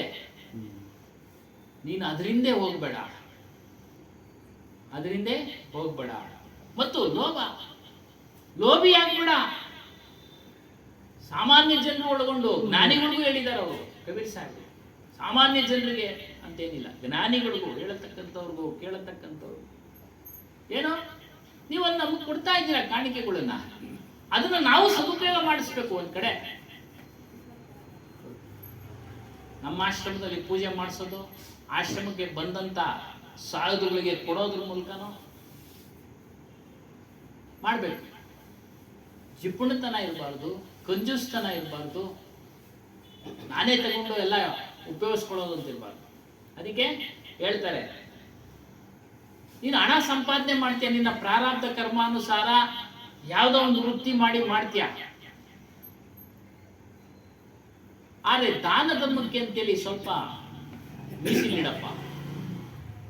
ದಾನ ಧರ್ಮಕ್ಕೆ ಒಂದು ಭಾಗ, ಇನ್ನೊಂದು ಭಾಗ ನೀನು ವೃದ್ಧಾಪ್ಯ ಜೀವನಕ್ಕೆ, ಇನ್ನು ಉಳಿದಿದ್ದ ಭಾಗ ನೀನು ಸಂಸಾರ ತಾಪತ್ರಗಳಿಗೆ ಉಪಯೋಗಿಸ್ಕೋ. ಸಂಸಾರ ತಾಪತ್ರಗಳಿಗೆ ಜಿಪುಣತನ ಮಾಡಬೇಡ. ಯಾಕೆ ಅದ್ರ ಮೇಲೆ ಆಸಕ್ತಿ ಬಂದ್ಬಿಡುತ್ತೆ ಕ್ರಮೇಣ. ಈ ಕಾಮ, ಕ್ರೋಧ, ಲೋಭಿ, ಮದ ಇದೆಯಲ್ಲ ನೀವು ಹೇಳ್ತಾ ಇದ್ದೀರ. ಹೌದು ಸ್ವಾಮಿ. ಗುರುಗಳು ಮಾತ್ರ ಇರ್ಬೇಕಾ, ಶಿಷ್ಯರಿಗೆ ಇರಬಾರ್ದು? ಅದೇ ನಾನು ಹೇಳ್ತಾ ಇರೋದು ನಿಮಗೆ, ಅದನ್ನೇ ಹೇಳ್ತಾ ಇರೋದು ನಾನು. ಎಲ್ಲರೂ ಗುರುಗಳು ಅಂದ್ರೆ ಇಲ್ಲಿ ಗುರುಗಳು ಸಹ ಇರಬೇಕು, ಕೇಳತಕ್ಕಂಥವ್ರು ಇರಬೇಕು, ಸಂತರು, ಸಾಧುಗಳು, ಗುರುಗಳು, ಹೇಳೋರು, ಕೇಳೋರು ಎಲ್ಲರೂ ಇರಬೇಕು. ನನಗೆ ಒಬ್ಬರು ಒಂದಷ್ಟು ಸುಮ್ಮನೆ ನಾವು ಮೇಲ್ನೋಟಕ್ಕೆ ಹೇಳಿ ಸುಮ್ಮನೆ ತೊಂದರೆ ಆಗುತ್ತೆ. ಕೆಲವರು ಹೇಳ್ತಾರೆ, ಇವಾಗ ನೀವೇ ಯಾರೋ ಗುರು ಅನ್ಕೊಳ್ಳಿ ಸ್ವಾಮಿ, ನಮ್ಗೆ ಹೇಳಿ ಸ್ವಾಮಿ, ಪರವಾಗಿಲ್ಲ. ಇಲ್ಲ ನೀವೆಲ್ಲ 3 ಗಂಟೆಗೆ ಎದ್ಬಿಟ್ಟು ಸ್ನಾನ ಮಾಡಿಬಿಟ್ಟು ಇಂದ್ರಿಯಗಳು, ಜ್ಞಾನೇಂದ್ರಿಯಗಳನ್ನ ಬಂಧಿಸ್ಬೇಕಾಗಬೇಕಲ್ವ, ಮಾಡಿಕೊಂಡು ಅದನ್ನು ಬಿಟ್ಟು ಈ 3 ಗಂಟೆಗೆ ನಾಳೆ ಅನೇಕ ಪುಸ್ತಕಗಳೆಲ್ಲ ಓದಿಕೊಂಡು ಯಾವುದೇ ಯಾರ ಹತ್ರ ಒಂದು 5 ರೂಪಾಯಿ ಬೇಡ್ದಂಗೆ ಈ ಶಿಷ್ಯರಿಗೆ ಹೇಳೋದು. ಶಿಷ್ಯರು ಏನಂತ ಚೆನ್ನಾಗಿ ತಿನ್ಕೊಂಡು ಬಂದು ಅವರೇ ಏನು ಬೇಕಾದ್ರೂ ಮಾಡ್ಕೊಂಬಂದು ಕೇಳೋದು. ಸ್ವಲ್ಪ ಅಲ್ಲೇನಾದರೂ ಗುರುಗಳ ಹತ್ರ ಒಂಚೂರು ದೋಷ ಬಂದರೆ ಇವರು ಸರಿ ಇಲ್ಲ ಅನ್ನೋದು, ಅದು ಎಷ್ಟರ ಮಟ್ಟಿಗೆ ಇದು ಒಳ್ಳೇದಾಗುತ್ತೆ? ಅಂತವ್ರಿಗೆಲ್ಲ ಒಳ್ಳೇದಾಗೋದಿಲ್ಲ. ಆ ರೀತಿ ಆಲಸ್ಯ ಎಲ್ಲದ್ರಾಗೂ ಚೆನ್ನಾಗಿರ್ಬೇಕು. ತಿನ್ಬಾರ್ದು, ಮಾಡಬಾರ್ದು, ಒಂದು 5 ರೂಪಾಯಿ ಕೇಳಬಾರ್ದು, ಏನೂ ಆಗಲಿ. ಅವ್ರು ಮಾತ್ರ ಬೆಳಗ್ಗೆಯಿಂದ ರಾತ್ರಿ ಆಗಲಿ ಓದ್ತಾ ಇರ್ಬೇಕು. ಈ ಶಿಷ್ಯರು ಮಾತ್ರ ಚೆನ್ನಾಗಿ ತಿನ್ಕೊಂಡು ಉದ್ಧಾರ ಆಗೋದಿಲ್ಲ ಅಂತ ಶಿಷ್ಯಂದಿರುದು. ಶಿಷ್ಯಂದಿರು ಉದ್ಧಾರ ಆಗೋದಿಲ್ಲ. ಮೊದಲನೇ ಪಾಯಿಂಟೇನೆ ಗುರುಗಳು ಒಂದೇ, ನಾನು ಒಂದೇ ಅನ್ನೋದೇ ಭಾವನೆ ಇಲ್ಲಲ್ಲ ಅವ್ರಿಗೆ. ಆತ್ಮ ಚೈತನ್ಯ ಮುಖಾಂತರ ನೋಡಿದ್ರೆ ಒಂದೇ ಅನ್ನೋದು ಭಾವನೆ ಇಲ್ಲಲ್ಲ. ಒಂದೇ ಅನ್ನೋದು ಭಾವನೆ ಇಲ್ದಿದ್ಮೇಲೆ ಈಗ ಅವ್ರು ಹಂಗೆ ಇರ್ಬೇಕು ಅಂತ ಹೆಂಗ್ ಬಯಸೋದು ನಾವು ಕೇಳ್ತಾ ಇದ್ದೀವಿ ಅಂದ್ರೆ ಗುರು ಅಂತ ನಂಗಿರ್ತಾನೆ ಅಂತ ಕೇಳ್ತಾ ಇದೀವಲ್ಲ. ಅವ್ರು ಎಷ್ಟೇ ಚೆನ್ನಾಗಿ ಹೇಳ್ತಾ ಇದ್ರು ಒಂದಷ್ಟು ಪ್ರಯತ್ನಕ್ಕೆ ಬರಲ್ಲ. ಅವ್ರ ಟೈಮು ವೇಸ್ಟ್, ಅವ್ರ ವೇಸ್ಟ್, ಅವ್ರ ಗುರುಗಳ ಟೈಮು ವೇಸ್ಟ್, ಕೇಳೋ ಟೈಮು ವೇಸ್ಟ್ ಆಗ್ತದೆ. ಆ ರೀತಿ ಎಲ್ಲರೂ ಇರಲ್ಲ, ಯಾರೋ ಒಬ್ಬೊಬ್ರು ಇರ್ತಾರೆ. ಆದ್ರೆ ಗುರುಗಳ ಮಾತುಗಳನ್ನ ಕೇಳತಕ್ಕಂಥವ್ರು ಇರ್ತಾರೆ, ಅವ್ರು ಉದ್ಧಾರ ಆಗ್ತಾರೆ, ಅವ್ರು ಉದ್ಧಾರ ಆಗೋದಿಲ್ಲ. ಪಾಠ ಕಂಡಿಡಿಯೋದ್ರಾಗೆ ಎದ್ದಿದ್ ಕೈ ಜನ. ಅಲ್ಲ, ಪಾಠ ಕೇಳಿದವನು ವಿದ್ಯಾರ್ಥಿ ಮುಂದೆ ಓದ್ತಾ ಇರ್ತಾನೆ, ಕೇಳ್ದೆ ಇರೋನು ಅಲ್ಲೇ ಇರ್ತಾನೆ, ಕೇಳದೆ ಇರೋನು ಅಲ್ಲೇ ಇರ್ತಾನೆ. ಅಷ್ಟೇ ಪಾಠ ಸರಿಯಾಗಿ ಮಾಡಲ್ಲ ಅನ್ಕೊಂಡು ಹಿಂದೆನೇ ಇರ್ತಾನೆ ಅಷ್ಟೇ. ಕ್ಲಾಸ್ ರೂಮ್ ಅಲ್ಲಿ first rank, first class, middle class, ಆಮೇಲೆ 35 ಮಾರ್ಕ್ಸು, 35 ಇಲ್ಲದೆ ಫೇಲ್ ಆಗೋರು ಇರ್ತಾರೆ. ಪಾಠ ಒಂದೇ ಮಾಡಿರೋದು ಒಂದೇ ಪಾಠ. ಅದೇ ತಗೊಂಡ್ರೆ ಫಸ್ಟ್ ಕ್ಲಾಸ್ ಫೇಲ್ ಆಗೋನು ಅದು ಅವರು ಇದು ಅಷ್ಟೇ. ಗುರುಗೇನು ನಷ್ಟ ಆಗೋದಿಲ್ಲ. ನಷ್ಟ ಆಗದೆ ಯಾರಿಗೆ? ಆತನಿಗೆ. ಈ ಲೋಭ. ಮತ್ತೆ ಲೋಭಕ್ಕೆ ಇನ್ನೊಂದು ಅರ್ಥ ಅಂದ್ರೆ ಅದು ಪಾಪದ ಕೆಲಸ ಅಂತ ಹೇಳಿದ್ರು, ಅದರಿಂದ ಲಾಭ ಇದ್ರೆ ಮಾಡ್ತಕ್ಕಂಥ ಕೆಲಸಗಳಿಗೆ ಲೋಭ ಅಂತ ಹೇಳ್ತಾರೆ. ಅದು ನಡೀತಾ ಇದೆ. ಮನೆಯೆಲ್ಲ ನೀವು ಪ್ರಶ್ನೆ ಮಾಡಿದ್ರಿ, ಅದೆಲ್ಲ ಬೇಡ. ಅಲ್ಲ, ಆ ವಿಚಾರಕ್ಕೆ ಹೋದ್ರೆ ವಿಚಾರ ಎಲ್ಲೆಲ್ಲ ಹೋಗ್ಬಿಡುತ್ತೆ, ಬೇಡ. ಅರ್ಥ ಆಯ್ತಾ? ನಡೀತಾ ಇಲ್ಲಿ. ನಾವಂತೂ ಒಂದು ಸ್ವಲ್ಪ ಸ್ವಚ್ಛವಾಗಿರೋಣ. ಇಲ್ಲಿ ಇರ್ತಕ್ಕಂಥವ್ರು, ಕೇಳ್ತಕ್ಕಂಥವ್ರು, ಉದ್ಯೋಗ ಮಾಡ್ತಾ ಇದ್ದೀವಿ, ಮಾಡೋಣ, ಅದರಿಂದ ಬಂದಂಥದ್ದನ್ನು ತೆಗೆದುಕೊಳ್ಳೋಣ, ಮಾಡೋಣ. ಈ ರೀತಿ ಲೋಭ. ಇನ್ನು ಮೋಹ, ವಸ್ತುಗಳಲ್ಲಿ ಮೋಹ ಅಂತ ಹೇಳಿದ್ವಿ. ರಾಗದ್ವೇಷ, ಇವೆಲ್ಲ ಮನಸ್ಸಿನಲ್ಲಿ ತುಂಬಿಕೊಂಡಿರ್ತವೆ. ಇದನ್ನ ಒಪ್ಕೊಂಡ್ಬಿಟ್ಟಿರ್ತೀವಿ ನಾವು. ಓನ ಅಂಥದ್ದು ತಿನ್ಬೇಕು, ಇಂಥದ್ದು ತಿನ್ಬೇಕು, ಕಾಯಿಲೆ ಕಸಾಲೆ ಇದ್ರು ಅಂಥದ್ದು ತಿನ್ಬೇಕು. ಆಗುತ್ತಾ? ಸಾಧ್ಯ ಆಗುತ್ತಾ? ಇಲ್ಲ. ಸಕ್ಕರೆ ಕಾಯಿಲೆ ಇರೋರು ಡಾಕ್ಟರ್ ಹೇಳ್ತಾರೆ ಪಥ್ಯನೇ ಇರಬೇಕು. ಇಲ್ಲಾಂದ್ರೆ ಜಾಸ್ತಿ ಆಗುತ್ತೆ, ಹೃದಯ, ಕಿಡ್ನಿ ಇವೆಲ್ಲ ಸಮಸ್ಯೆಗಳಾಗ್ತವೆ. ಸಣ್ಣ ವಯಸ್ಸುಗಳಲ್ಲಿ ಯಾಕೆ ಇವೆಲ್ಲ ಹೋಗ್ತಾ ಇರೋದು? ಕೆಲವರೆಲ್ಲ ಹಾಗೇನೆ. ನಿಯಮ ಅಂತ ಡಾಕ್ಟರ್ ಹೇಳ್ತಕ್ಕಂಥ ನಿಯಮಗಳನ್ನ ನಾವು ಮಾಡಬೇಕು. ಹಾಗಾಗಿ ಇವು ನಮ್ಗೆ ಗೊತ್ತಿಲ್ದಾಗೆ ಬಂದ್ಬಿಡ್ತವೆ. ನಮ್ಗೆ ಗೊತ್ತಿಲ್ದಂಗೆ ಬಯಕೆ ಬಂದ್ಬಿಡುತ್ತೆ, ಯಾವುದೋ ವಸ್ತು ಮೇಲೆ, ಯಾರ ಮೇಲೂ ಕೋಪ ಬಂದ್ಬಿಡುತ್ತೆ. ಯಾವುದೋ ವಿಚಾರದ ಮೇಲೆ, ಒಂದೇ ವಿಚಾರನಲ್ಲ, ಅನೇಕ ವಿಚಾರಗಳ ಮೇಲೆ ಕೋಪ ಬಂದ್ಬಿಡ್ತವೆ, ಲೋಭ ಬಂದ್ಬಿಡುತ್ತೆ ಇತ್ಯಾದಿ. ಮತ್ತೆ ಇನ್ನೊಂದು ಹೇಳ್ತಾರೆ, ತಿಳುವಳಿಕೆ ಇಲ್ಲ. ಈ ಶರೀರವೇ ನಾನು ಅಂತ ತಿಳ್ಕೊಂಬಿಟ್ಟಿರ್ತಾರೆ. ಪಾಪ ಅವ್ರಿಗೆ ಗೊತ್ತಿಲ್ಲ ಈ ಶರೀರ ನಾನು ಅನ್ನೋದು ಗೊತ್ತಿಲ್ಲ, ಶರೀರ ನಾನಲ್ಲ ಅನ್ನೋದು ಗೊತ್ತಿಲ್ಲ. ಈ ಶರೀರ ನಾನಲ್ಲ, ಆಗ್ಲೇ ಹೇಳಿದ್ರು ಪಂಚಭೂತಗಳು 5 ಭೂತ ಸೇರಿ ಒಂದು ದೇಹವಾಯಿತು. ಅದೇನಣ್ಣ, 5 ಭೂತ ಸೇರಿ ಒಂದು ದೇಹವಾಯಿತು. ಈ ದೇಹ ಹೇಗಾಯ್ತು? ಪಂಚಭೂತಗಳಿಂದ ಆಯ್ತು. ಆಕಾಶ, ಅಗ್ನಿ, ವಾಯು, ಜಲ, ಪೃಥ್ವಿ. ಹೇಗೆ? ಅನ್ನದ ರಸದಿಂದ ಆಗಿರ್ತಕ್ಕಂಥ ದೇಹ ಅನ್ನವಿಲ್ಲದೆ ಒಂದಿನ ಹೋಗುತ್ತೆ ಅಂತ ಹೇಳ್ತಾರೆ. ಅನ್ನ ಎಲ್ಲಿ ಉತ್ಪತ್ತಿ ಆಯ್ತು? ಭೂಮಿ ಮೇಲೆ.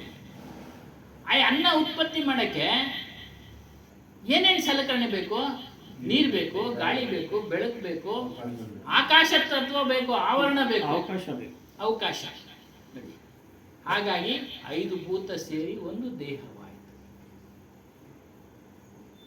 ಈ ದೇಹಕ್ಕೆ ಚೈತನ್ಯ ಶಕ್ತಿ ಕೊಡ್ತಾ ಇದ್ದಾನೆ. ಈ ವಿಚಾರ ತಿಳಿದೆ ಅವ್ರೇನ್ ಮಾಡ್ತಾರೆ, ಈ ದೇಹವೇ ನಾನು ಅಂತೇಳಿ ತಿಳಿದಿರ್ತಾರೆ. ಈ ದೇಹವೇ ನಾನು ಅಂತೇಳಿ ತಿಳಿದಿರ್ತಾರೆ. ಈ ದೇಹ ನಾನು, ದೇಹವೇ ನಾನು, ಈ ಮನೆ ನನ್ನದು, ಪರಿವಾರ ನನ್ನದು, ಶ್ರೇಷ್ಠವಾದ ಜಾತಿ, ವರ್ಣ, ಇವುಗಳ ಮೇಲೆ ಮೋಹ ಇಟ್ಟಿರ್ತಾರೆ. ಇದು ಗೊತ್ತಿಲ್ದಂಗೆ ಆಗ್ಬಿಡುತ್ತೆ. ಅದೃಶ್ಯ ಬಂಧನ. ಹೇಳ್ತಾ ಇರ್ತಾರೆ ನಮ್ಮ ತಂದೆ ತಾಯಿಗಳು ನಮ್ಮ ವಂಶನ ಹೊಗಳ್ತಾ ಇದ್ದಾಗ ಆಟೋಮೆಟಿಕ್ ಆಗಿ ಬಂದ್ಬಿಡುತ್ತೆ, ನಾನು ಇಂಥ ವಂಶಸ್ಥನು ಅಲ್ವರಾ, ಇಂಥ ವಂಶಸ್ಥನು, ನಮಗೆ 4-6 ಜನ ಬೆಲೆ ಕೊಡಬೇಕು ಅನ್ನೋದು ಆಟೋಮೆಟಿಕ್ ಆಗಿ ಅವನ ಒಳಗಡೆ ಬಂದ್ಬಿಡುತ್ತೆ. ಅಂದ್ರೆ ಅದಕ್ಕೆ ಅದೃಶ್ಯ. ಚಿಂತನೆ ಮಾಡ್ತಾ ಇರ್ತಾನೆ, ಹೇಳ್ತಾ ಇದ್ದಾಗ ಚಿಂತನೆ ಮಾಡ್ತಾ ಇರ್ಬೇಕಾದ್ರೆ ಅದು ಆಟೋಮೆಟಿಕ್ ಆಗಿ ಬಂದ್ಬಿಡುತ್ತೆ. ಅಹಂ, ಅಹಂಕಾರ. ಅದಕ್ಕೆ ಅದೃಶ್ಯ ಬಂಧನ. ಗೊತ್ತಿಲ್ದಂಗೆ ಇವೆಲ್ಲ ಬಂದ್ಬಿಡ್ತವೆ. ಅದನ್ನ ಹೇಳ್ತಾರೆ. ಇದೇನು ಇದಕ್ಕೆ ಹಗ್ಗ ಏನು ಹಾಕಿಲ್ಲ, ಸರ್ಪಳಿ ಏನು ಹಾಕಿ ಕಟ್ಟಿಲ್ಲ. ಒಂದು ಕಥೆ ಹೇಳಿದ್ರಲ್ಲ, ಹಗ್ಗ ಇಲ್ಲದೆ ಒಂದು ಕಟ್ಟಾಕ್ದಂಗೆ ಕಟ್ಟಾಕಿ. ಅದೇ ಅದೇ ಕತೆ, ಒಂಟೆ ಕತೆ ಸೇಮ್ ಅದೇ ಕತೆನೇ ಉದಾಹರಣೆ ಕೊಟ್ಟವ್ರೆ. ಅಪ್ಪ ಒಂಟೆಗಳನ್ನ ಮಾರಾಟ ಮಾಡತಕ್ಕಂಥ ವ್ಯಕ್ತಿ ಉದಾಹರಣೆ ಕೊಡ್ತಾ ಇದ್ದಾರೆ ಅದೃಶ್ಯ ಬಂಧನ ಅನ್ನೋಕ್ಕೆ. ಬೇರೊಂದು ಊರಿಗೆ ಬರ್ತಾನೆ, ಸಂಜೆ ಆಗ್ಬಿಡುತ್ತೆ. ಆಗೆಲ್ಲ ಧರ್ಮಶಾಲೆಗಳು ಅಂತ ಇದ್ವು ಉಳ್ಕೊಳ್ಳೋಕೆ. ಈಗೇನು ಹೋಟೆಲ್ಗಳು, ಲಾಡ್ಜ್ಗಳು ಅಂತ ಇದ್ದಾವೋ ಹಾಗೆಲ್ಲ ಇಲ್ಲೇ ಎಲ್ಲ ಧರ್ಮಶಾಲ. ಅದಕ್ಕೆ ಇದೇ ರೀತಿ ಯಾವ ರೀತಿ ಬಾಡಿಗೆ ವಸೂಲಿ ಮಾಡ್ತಾ ಇದ್ನೋ ಅದಕ್ಕೆ ಒಬ್ಬ ಇದ್ದ ಮಾಲೀಕ. ಒಂದು ಧರ್ಮಶಾಲೆಗೆ ಬರ್ತಾನೆ, ಒಂಟೆಗಳನ್ನೆಲ್ಲ ಬಿಟ್ಟು ಎಲ್ಲ ಕಟ್ಟಾಕ್ತಾನೆ. ಒಂದು ಹಗ್ಗ ಇರೋದಿಲ್ಲ ಒಂದು ಒಂಟೆಗೆ. ಅವನ ಮಾಲೀಕನ್ನ ಕೇಳ್ತಾನೆ, ಹಗ್ಗ ಕೊಡು ಸ್ವಲ್ಪ, ಒಂದು ಒಂಟೆಗೆ. ಅವನ ಹತ್ರನೂ ಇರೋದಿಲ್ಲ. ಅವನು ಹೇಳ್ತಾನೆ, ಆ ಒಂಟೆಗೆ ಏನು ಗೊತ್ತಾಗ್ತಿದ್ದೆ, ಕಟ್ಟಾಕ್ತಂಗೆ ನಾಟಕ ಮಾಡು, ಕೊರಡು ಸುತ್ತ ಕೈ ಆಡಿಸು, ಗುಡ್ಡು ಕೈ ಆಡಿಸು, ಸುಮ್ಮನೆ ಬಾ, ಏನೂ ಆಗಲ್ಲ, ಎಲ್ಲೂ ಹೋಗಲ್ಲ ಅಂತ. ಇವನು ಒಂಟೆಗಳ ಮಾಲೀಕ ಹಂಗೆ ಮಾಡ್ತಾನೆ. ಸುಮ್ಮನೆ ಕೊರಡು ಸುತ್ತ ಕೈ ಆಡಿಸ್ತಾ ಕಟ್ಟಾಕ್ತಂಗೆ, ಆ ಗುಡ್ಡಕ್ಕೆ ತಗೊಂಡು ಹೇಳ್ಕೊಂಡಂಗೆ ಬಂದಂಗೆ. ಆ ಒಂಟೆ ಕಣ್ಣಿಂದ ನೋಡ್ತಾ ಇತ್ತು. ಅದಕ್ಕೆ ನಾನು ಕಟ್ಟಾಕ್ತಾವನೆ ಅಂತ ಅವನು ಹೋದ. ಕಟ್ಟಾಕ್ತವನೆ ಅಂತ ಕುತ್ಕೊಂಡ್ಬಿಡ್ತು ಅಲ್ಲೇ. ಮರುದಿನ ಇದ್ದ ಎಲ್ಲ ಒಂಟೆಗಳು ಗಂಟು ಬೀಸ್ತಾ ಎದ್ವೋ, ಇದು ಎದೊಳ್ಳೆ ಇಲ್ಲ, ಕಟ್ಟಾಕಿಲ್ವಲ್ಲ, ಎದೊಳ್ಳಿಲ್ಲ ಅಂತ ಇವನಿಗೆ ಆಶ್ಚರ್ಯ. ತಡ್ತಾನೆ, ಎದೊಳಲ್ಲ. ಮಾಲೀಕನ ಕೇಳ್ತಾನೆ ಹೋಗಿ. ಅವನು ಮಾಲೀಕ ಹೇಳ್ತಾನೆ, ನಿನ್ನೆ ಕಟ್ಟಾಕ್ತಂಗೆ ನಾಟಕ ಆಡ್ದಲ್ಲ, ಅದೇ ರೀತಿ ನೀನು ಬಿಚ್ಚದಂಗೆ ನಾಟಕ ಆಡು. ತಿರ್ಗಾ ಬರ್ತಾನೆ, ಬಿಚ್ಚದಂಗೆ ಮಾಡ್ತಾನೆ. ಅವಾಗ ಅವನು ನನ್ನ ಬಿಚ್ಚೈತೆ ಅಂತೇಳಿ ಎದ್ದೊಳ್ತೀವಿ. ಅದೃಶ್ಯ ಬಂಧನ. ಅವನೇನು ಉಪಯೋಗಿಸ್ತೇ ಇಲ್ಲ, ಹಗ್ಗ ಉಪಯೋಗಿಸ್ತಿಲ್ಲ ಅಲ್ವ. ಸಂಕೇತಗಳ ಮೂಲಕ ಅದನ್ನ ಕಟ್ಟಾಗ್ತಾ ಇದೆ. ಇದು ಅಷ್ಟೇ, ನಮಗೆ ಸಂಕೇತ ಕೊಡುತ್ತೆ, ಗುರುತು ಕೊಡುತ್ತೆ, ನಾನು ಇಂಥ ವರ್ಣದವನು ಅಂತ. ಆಗ ಆಟೋಮೆಟಿಕ್ ಆಗಿ ನನಗೆ ಅಹಂ ಬಂದ್ಬಿಡುತ್ತೆ. ಎಲ್ಲರಿಗಿನ ನಾವು, ಎಲ್ಲರಿಗಿನ ದೊಡ್ಡವರು ನಾವು, ಇವ್ರ ಜೊತೆ ಏನು ಸೇರೋದು. ಹಾಗಾಗಿ ಇವುಗಳನ್ನೆಲ್ಲ ನೀವು ಗೊತ್ತಿಲ್ದಂಗೆ ಆಗ್ಬಿಡ್ತೇವೆ. ಇದ್ರ ಕಡೆ ಗಮನ ಇರಲಿ. ಯಾರಿಗೆ ಹೇಳ್ತಾ ಇರೋದು? ಸಂತರಿಗೆ ಹೇಳ್ತಾ ಇರೋದು, ಸಾರ್ವಜನಿಕರಿಗೆ ಹೇಳ್ತಾ ಇರೋದು, ಕೇಳ್ತಕ್ಕಂಥವ್ರಿಗೆ ಹೇಳ್ತಾ ಇರೋದು. ಹೇಳ್ತಾ ಇರೋರ್ಗೂ ಹೇಳ್ತಾ ಇರೋದೆ, ಇಲ್ಲಿ ಕುಳಿತುಕೊಂಡು ಹೇಳ್ತಾ ಇರೋರ್ಗೂ ಹೇಳ್ತಾ ಇದ್ದಾರೆ ಕಬೀರ್ ಸಾಹೇಬ್ರು. ಗೊತ್ತಿಲ್ದಂಗೆ ಬಂದ್ಬಿಡುತ್ತೆ. ಮನುಷ್ಯ ಐಸಾ ರಸ್ಸಿ ಸೆ ಬಂದ ಹೈ ದಿಕಾಯಿ ನೈ ದೇತಾ. ಮನುಷ್ಯನು ಹಗ್ಗದಿಂದ ಬಂಧಿಸಲ್ಪಟ್ಟಿದ್ದಾನೆ, ಅದು ಕಾಣೋದಿಲ್ಲ. ದಿಕಾಯಿ ನೈ ದೇತಾ, ಅದು ಕಾಣೋದಿಲ್ಲ. ಏನೋ ಕಾಮ, ಕ್ರೋಧ, ಲೋಭ, ಮೋಹ, ಮದ, ಮತ್ಸರ ಇವುಗಳಿಂದ ಬಂಧಿತನಾಗಿದ್ದಾನೆ. ಗೊತ್ತಿಲ್ದಂಗೆ ಬಂಧಿತನಾಗಿದ್ದಾನೆ. ಶರೀರ ಮತ್ತು ಸಂಸಾರ ಇದರ ಸಂಬಂಧಗಳು ಸ್ವಪ್ನ ಐತಲ್ಲ, ಸ್ವಪ್ನಕ್ಕಿಂತ ಸುಳ್ಳು. ನೋಡಿ ಎಷ್ಟು ಅರ್ಥ ಇದೆ. ಸ್ವಪ್ನ ಬೇಕಾದ್ರೆ ಒಂದೊಂದ್ಸರಿ ನಿಜ ಆಗ್ಬಿಡುತ್ತೆ. ಸ್ವಪ್ನ ನಾವು ಕಂಡಂತ ಸ್ವಪ್ನ ಒಂದೊಂದ್ಸರಿ ನಿಜ ಆಗ್ಬಿಡುತ್ತೆ. ಅದಕ್ಕೆ ಅವರು ಅರ್ಥಗರ್ಭಿತವಾಗಿ ಬರ್ತಿದ್ದಾರೆ, ಸ್ವಪ್ನಕ್ಕಿಂತ ಸುಳ್ಳು. ಯಾಕಾದ್ರೂ ಸ್ವಪ್ನ ನಿಜ ಆಗಿದೆಯಾ ಹೇಳಿ, ಪರವಾಗಿಲ್ಲ ಮಾತಾಡೋಣ. ಆಗಿದೆ. ಹಾ ನೋಡಿ, ನಮ್ಮ ತಂದೆಯವರು ಹ್ಮ್. ಚೆನ್ನಾಗೇ ಇದ್ರು, ಹ್ಮ್. ಚೆನ್ನಾಗೇ ಇದ್ರು, ನಮಗ್ ಗೊತ್ತೇ ಇಲ್ಲ. 3 ಗಂಟೆ ರಾತ್ರಿಯಿಂದ ಹೆಚ್ಚು ಕಮ್ಮಿ ಆಗೈತೆ. ಆ ಸ್ವಪ್ನದಲ್ಲಿ ನನ್ಗೆ ಓದಂಗೆ ಅದೇ ಚಟ ಕಟ್ಟಂಗೆ ಆಗತ್ತೆ. ನನ್ನ ಉದಾಹರಣೆ ಹೇಳ್ಬಿಡ್ತೀನಿ. ನಾನ್ ತಿರ್ಗಿ ಬಂದು ನೋಡ್ತೀನಿ, ಅದೇ ಆರ್ಟ್ ಬದಲಾಗ್ತಾವ್ರೆ. ಆಗತ್ತೆ. ಅದಕ್ಕೆ ಹೇಳಿ, ಸ್ವಪ್ನಕ್ಕಿಂತ ಸುಳ್ಳು ಈ ಶರೀರ ಮತ್ತು ಈ ಸಂಸಾರದ ಸಂಬಂಧ. ಭ್ರಮೆ. ಭ್ರಮೆ ಅಂದ್ರೆ ತಪ್ಪು ತಿಳುವಳಿಕೆ. ತಪ್ಪದು ಭ್ರಮೆ. ಪದಗಳ ಅರ್ಥ ಭ್ರಮೆ ಅಂದ್ರೆ ತಪ್ಪು ತಿಳುವಳಿಕೆ. ಇಲ್ಲಿ ಸ್ವಪ್ನ ನಿಜ ಆಗಿರುತ್ತೆ, ಸ್ವಪ್ನಕ್ಕಿಂತ ಸುಳ್ಳು ಈ ಶರೀರ. ಅದು ಸ್ವಪ್ನ ನಿಜ ಆಗುತ್ತೆ. ಹೇಗೆ ಅಂತಂದ್ರೆ, ನಾನು ಟ್ರೈನಿನಲ್ಲಿ ಸ್ವಾಮೀಜಿ ಹನುಮಾನ್ ಸಾಹೇಬರು ಮರಣ ಹೊಂದಿ ದೇಹವನ್ನು ಬಿಟ್ಟು ಏನೋ ಆಲೋಚಿತರ 7-8 ದಿನಗಳಾಗಿದೆ. ನನಗೆ ಅಲ್ಲಿ ಸ್ವಪ್ನ ಬಿತ್ತು. ಏನು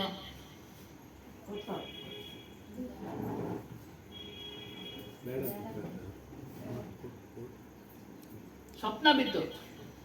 ಅವರು ಒಂದು ಬ್ಯಾಗ್ ಇಟ್ಕೊಂಡು ಹೋಗ್ತಾ ಇದ್ರು. ಆ ಬ್ಯಾಗ್ ಅನ್ನ ನನ್ನ ಕೈಗೆ ಕೊಟ್ಟು ಅದೃಶ್ಯರಾಗ್ಬಿಟ್ರು ಸ್ವಪ್ನದಲ್ಲಿ. ನಾನು ಪತ್ರ ಬರೆದು ಕೇಳಿದಾಗ ಅವರು ತೀರ್ಕೊಂಡಿರೋದು ನಿಜಾಂಶ ತಿಳಿದು ಬಂತು. ಸ್ವಲ್ಪ ಸ್ವಲ್ಪ ವಿಚಾರ ಕೇಳಿದ್ರಿಂದ ನಮಗೆ ಸ್ವಲ್ಪ ಗಮನ ಹೋಯ್ತು, ಏನೋ ಹೆಚ್ಚು ಕಡಿಮೆ ಆಗಿದೆ ಅಂತ. ಅಲ್ಪ ಸ್ವಲ್ಪ ವಿಚಾರ ಕೇಳಿದಾಗ ಅವರು ಹೇಳಿದರು ತೀರ್ಕೊಂಡಿದ್ದಾರೆ. ನೋಡಿ ಅದಕ್ಕೆ ಇಲ್ಲಿ ಹೇಳೋದು, ಈ ಶರೀರ ಮತ್ತು ಸಂಸಾರದ ಪ್ರಪಂಚ, ಇದರ ಸಂಬಂಧ ಏನಿದೆ ಸ್ವಪ್ನಕ್ಕಿಂತ ಸುಳ್ಳು. ಸ್ವಪ್ನ ಆದ್ರೂ ಒಂದೊಂದ್ಸರಿ ನಿಜ ಆಗ್ಬಿಡ್ತವೆ. ನನ್ನ ಉದಾಹರಣೆ ಹೇಳೋದಕ್ಕೆ ನಮ್ಮ ಮೊದಲು ಏನಕ್ಕೆ ಇನ್ನೊಬ್ರು ಉದಾಹರಣೆ ಕೇಳಿದೆ, ಸಮರ್ಥನೆ ಕೊಡಬೇಕು. ನಾವು ವಿಚಾರಗಳಿಗೆ ಸಮರ್ಥನೆ ಆಗ್ಬೇಕು. ಅದು ವಿಚಾರಗಳು ನಂಬಿಕೆ ಅಂತ ಹೇಳಿದ್ರಲ್ಲ, ನಂಬಿಕೆ ಬರಬೇಕು ನಿಮ್ಗೆ ವಿಚಾರಗಳಲ್ಲಿ. 100 ಇವಾಗ ಸ್ವಪ್ನಗಳು 100 ಬಂದಿರ್ತವೆ, 100 ಆಗೋಲ್ವಲ್ಲ. ಅದೇ ಹೇಳಿದ್ದು, ಯಾವುದೋ ಒಂದೊಂದು ಮಾತ್ರ ಅಷ್ಟೇ ತಾನೆ. ಅಷ್ಟೇ. ಈಗ ತಿರುಕನ ಕನಸು ಸ್ವಪ್ನ ಅವನು ನಿಜ ಆಗಲಿಲ್ಲ. ತಿರುಕ ಅವನು ರಾಜ ಆದ, ಮದುವೆ ಆಯ್ತು, ಮಕ್ಕಳಾದ್ವು, ಅಲ್ವಾ? ನಿಜ ಆಯ್ತಾ? ಎಲ್ಲಾ ಸ್ವಪ್ನಗಳು ನಿಜ ಆಗೋದಿಲ್ಲ, ಯಾವುದೋ ಒಂದೊಂದು ಅರ್ಥ ಆಯ್ತಾ? ಹಾಗಾಗಿ ಬಹಳ ಅದ್ಭುತವಾಗಿ ವಿಚಾರ ಮಾಡಿ ಬರೆದಿದ್ದಾರೆ ಇದರ ವಿಶ್ಲೇಷಣೆ. ಕಬೀರ್ ಸಾಹೇಬ್ರು ಅಷ್ಟಿಲ್ಲ ಬರೆದಿಲ್ಲ. ಉದಾಹರಣೆ ಕೊಡ್ತಾರೆ ಇಲ್ಲಿ. ಸ್ವಪ್ನವನ್ನ ಕಂಡಾಗ ಮನುಷ್ಯ ಎಚ್ಚರಗೊಂಡು ನಾನು ಇಂಥ ಸ್ವಪ್ನವನ್ನು ಕಂಡೆ ಅಂತ ಹೇಳ್ತಾನೆ, ನೆನಪು ಮಾಡ್ಕೊಳ್ತಾನೆ.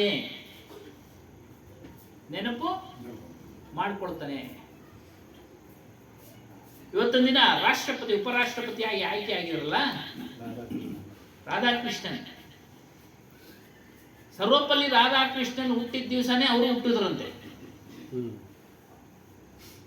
ಅದಕ್ಕೆ ರಾಧಾಕೃಷ್ಣ ಅಂತಾನೆ ಹೆಸರಿಟ್ರಂತೆ. ಅವ್ರ ತಂದೆ ಯಾಕೆ ರಾಧಾಕೃಷ್ಣ ಅಂತ ಹೆಸರಿಡ್ತಾ ಇದೆಯಾ ಅಂತ ತಾಯಿಗೆ ಕೇಳ್ಬಿಟ್ಟು ಅವರೇ ಹೇಳ್ತಾರಂತೆ, ನಿನ್ನ ಮಗನು ಪ್ರೆಸಿಡೆಂಟ್ ಆಗಲಿ ಅಂತೇಳಿ ಆಸೆನಾ ನಿನಗೆ? ಕನಸು ಕಾಣ್ತಾ ಇದೆಯಾ? ಅದಕ್ಕೆ ಕನಸಾಗ್ಬೋದು ಮುಂದೊಂದು ದಿನ. ನೋಡಿ, ಆದ್ರು ಸುಮ್ಮನೆ ಅದಕ್ಕೆ ಹೇಳಿ ಒಂದು ಉದಾಹರಣೆ, ಸ್ವಪ್ನ ಕೂಡ ಒಂದೊಂದು ನಿಜ ಆಗ್ತದೆ. ಅದರಿಂದ ಸ್ವಪ್ನವನ್ನು ಎಚ್ಚರಗೊಂಡು ಹೇಳ್ತಾನೆ, ನಾನು ಇಂಥ ಸ್ವಪ್ನವನ್ನು ಕಂಡೆ ಅಂತ. ಆದರೆ ಶರೀರನೇ ಹೋದ್ಮೇಲೆ ಈ ಶರೀರದ ಒಂದು ವಿಚಾರವನ್ನ, ಪ್ರಪಂಚದ ವಿಚಾರವನ್ನ ನೆನಪು ಮಾಡ್ಕೊಳ್ಳಕ್ಕೆ ಯಾರು ಇರ್ತಾರೆ? ಇರ್ತಾನಾಯ್ತನು? ನನ್ನ ಶರೀರ ಹೋದ್ಮೇಲೆ ನಾನು ಪ್ರಪಂಚನ ನೆನಪು ಮಾಡ್ಕೊಳ್ತೀನ? ನಾನು ಹಿಂಗಿದ್ದೆ ಅಂತ ನೆನಪು ಮಾಡ್ಕೊಳ್ತೀನ? ಯಾಕೆ? ಅಲ್ಲಿ ಆತನಿಲ್ಲ, ಅವನು ಶವವಾಗಿರ್ತಾನೆ, ಶವವಾಗಿರ್ತಾನೆ. ಈ ರೀತಿಯ ನೀನು ಶರೀರವನ್ನು ಹೊತ್ಕೊಂಡು, ಹೋಗತಕ್ಕಂಥ ಶರೀರವನ್ನು ಹೊತ್ಕೊಂಡು ಈ ಪ್ರಪಂಚದಲ್ಲಿ ಈ ಕಾಮಕ್ರೋಧಗಳಿಗೆ ಯಾಕೆ ಬೀಳ್ತೀಯ ನೀನು? ಎಷ್ಟು ಅರ್ಥ ಕೊಡ್ತಾನೆ. ಕಾಮ, ಕ್ರೋಧ, ಲೋಭ, ಮೋಹ, ಮದ, ಮತ್ಸರಗಳಿಗೆ ಯಾಕೆ ನೀನು ಬೀಳ್ದು ಒದ್ದಾಡ್ತಾ ಇದೀಯಾ? ಪ್ರಾಣಿ ಪದಾರ್ಥಗಳ ಮೇಲೆ ಯಾಕೆ ನೀನು ರಾಗವನ್ನ ಇಟ್ಟಿದ್ಯಾ? ಮಮತೆಯನ್ನ ಇಟ್ಟಿದ್ಯಾ? ಇದು ಘೋರವಾದ ಅಜ್ಞಾನ, ಘೋರವಾದ ಅಜ್ಞಾನ. ಅಂದ್ರೆ ಗೊತ್ತಿಲ್ಲದೆ ನೀನು ಅದನ್ನ ಮಾಡ್ತಾ ಇದೀಯಾ. ಇದ್ರ ವಿಚಾರ ತಿಳಿದ ಮೇಲೆ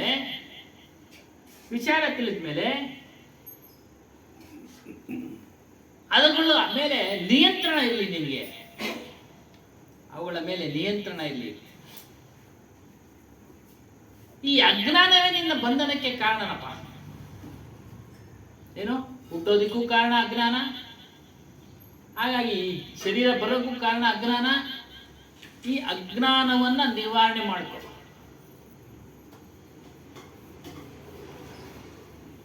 ಈ ಅಜ್ಞಾನವನ್ನ ನಿವಾರಣೆ ಮಾಡ್ಕೋ, ಪ್ರಯತ್ನ ಪಡು. ಪ್ರಯತ್ನ ಪಟ್ಟರೆ ಸಾಧ್ಯವಾಗುತ್ತೆ. ಈ ಆಸಕ್ತಿಯಿಂದ ಯಾವುದೋ ದುರಭ್ಯಾಸ ಬೆಳೆಸ್ತವನು ಅದನ್ನು ಬಿಟ್ಟು ಇರ್ಲಿಕ್ಕೆ ಸಾಧ್ಯ ಇಲ್ಲ. ಆ ರೀತಿ ನೀನು ವರ್ತನೆ ಮಾಡ್ತಾ ಇದೀಯ. ಪ್ರಪಂಚಕ್ಕೆ ಬಂದು ವರ್ತನೆ ಮಾಡ್ತಾ ಇದ್ಯಾ. ಹೆಂಡ್ತಿನ ಬಿಡಕ್ಕಾಗಲ್ಲ ಅಂತೀಯ, ಮಕ್ಕಳನ್ನ ಬಿಡಕ್ಕಾಗಲ್ಲ ಅಂತೀಯ. ಬಿಡಿಸುತ್ತೆ ಅದು, ಆಟೋಮೆಟಿಕ್ ಆಗಿ ಬಿಡಿಸ್ಬಿಡುತ್ತೆ. ಅದಕ್ಕೆ ಹೊಂದ್ಕೊಳ್ಬೇಕು. ನೀನು ರೆಡಿಯಾಗಿರು.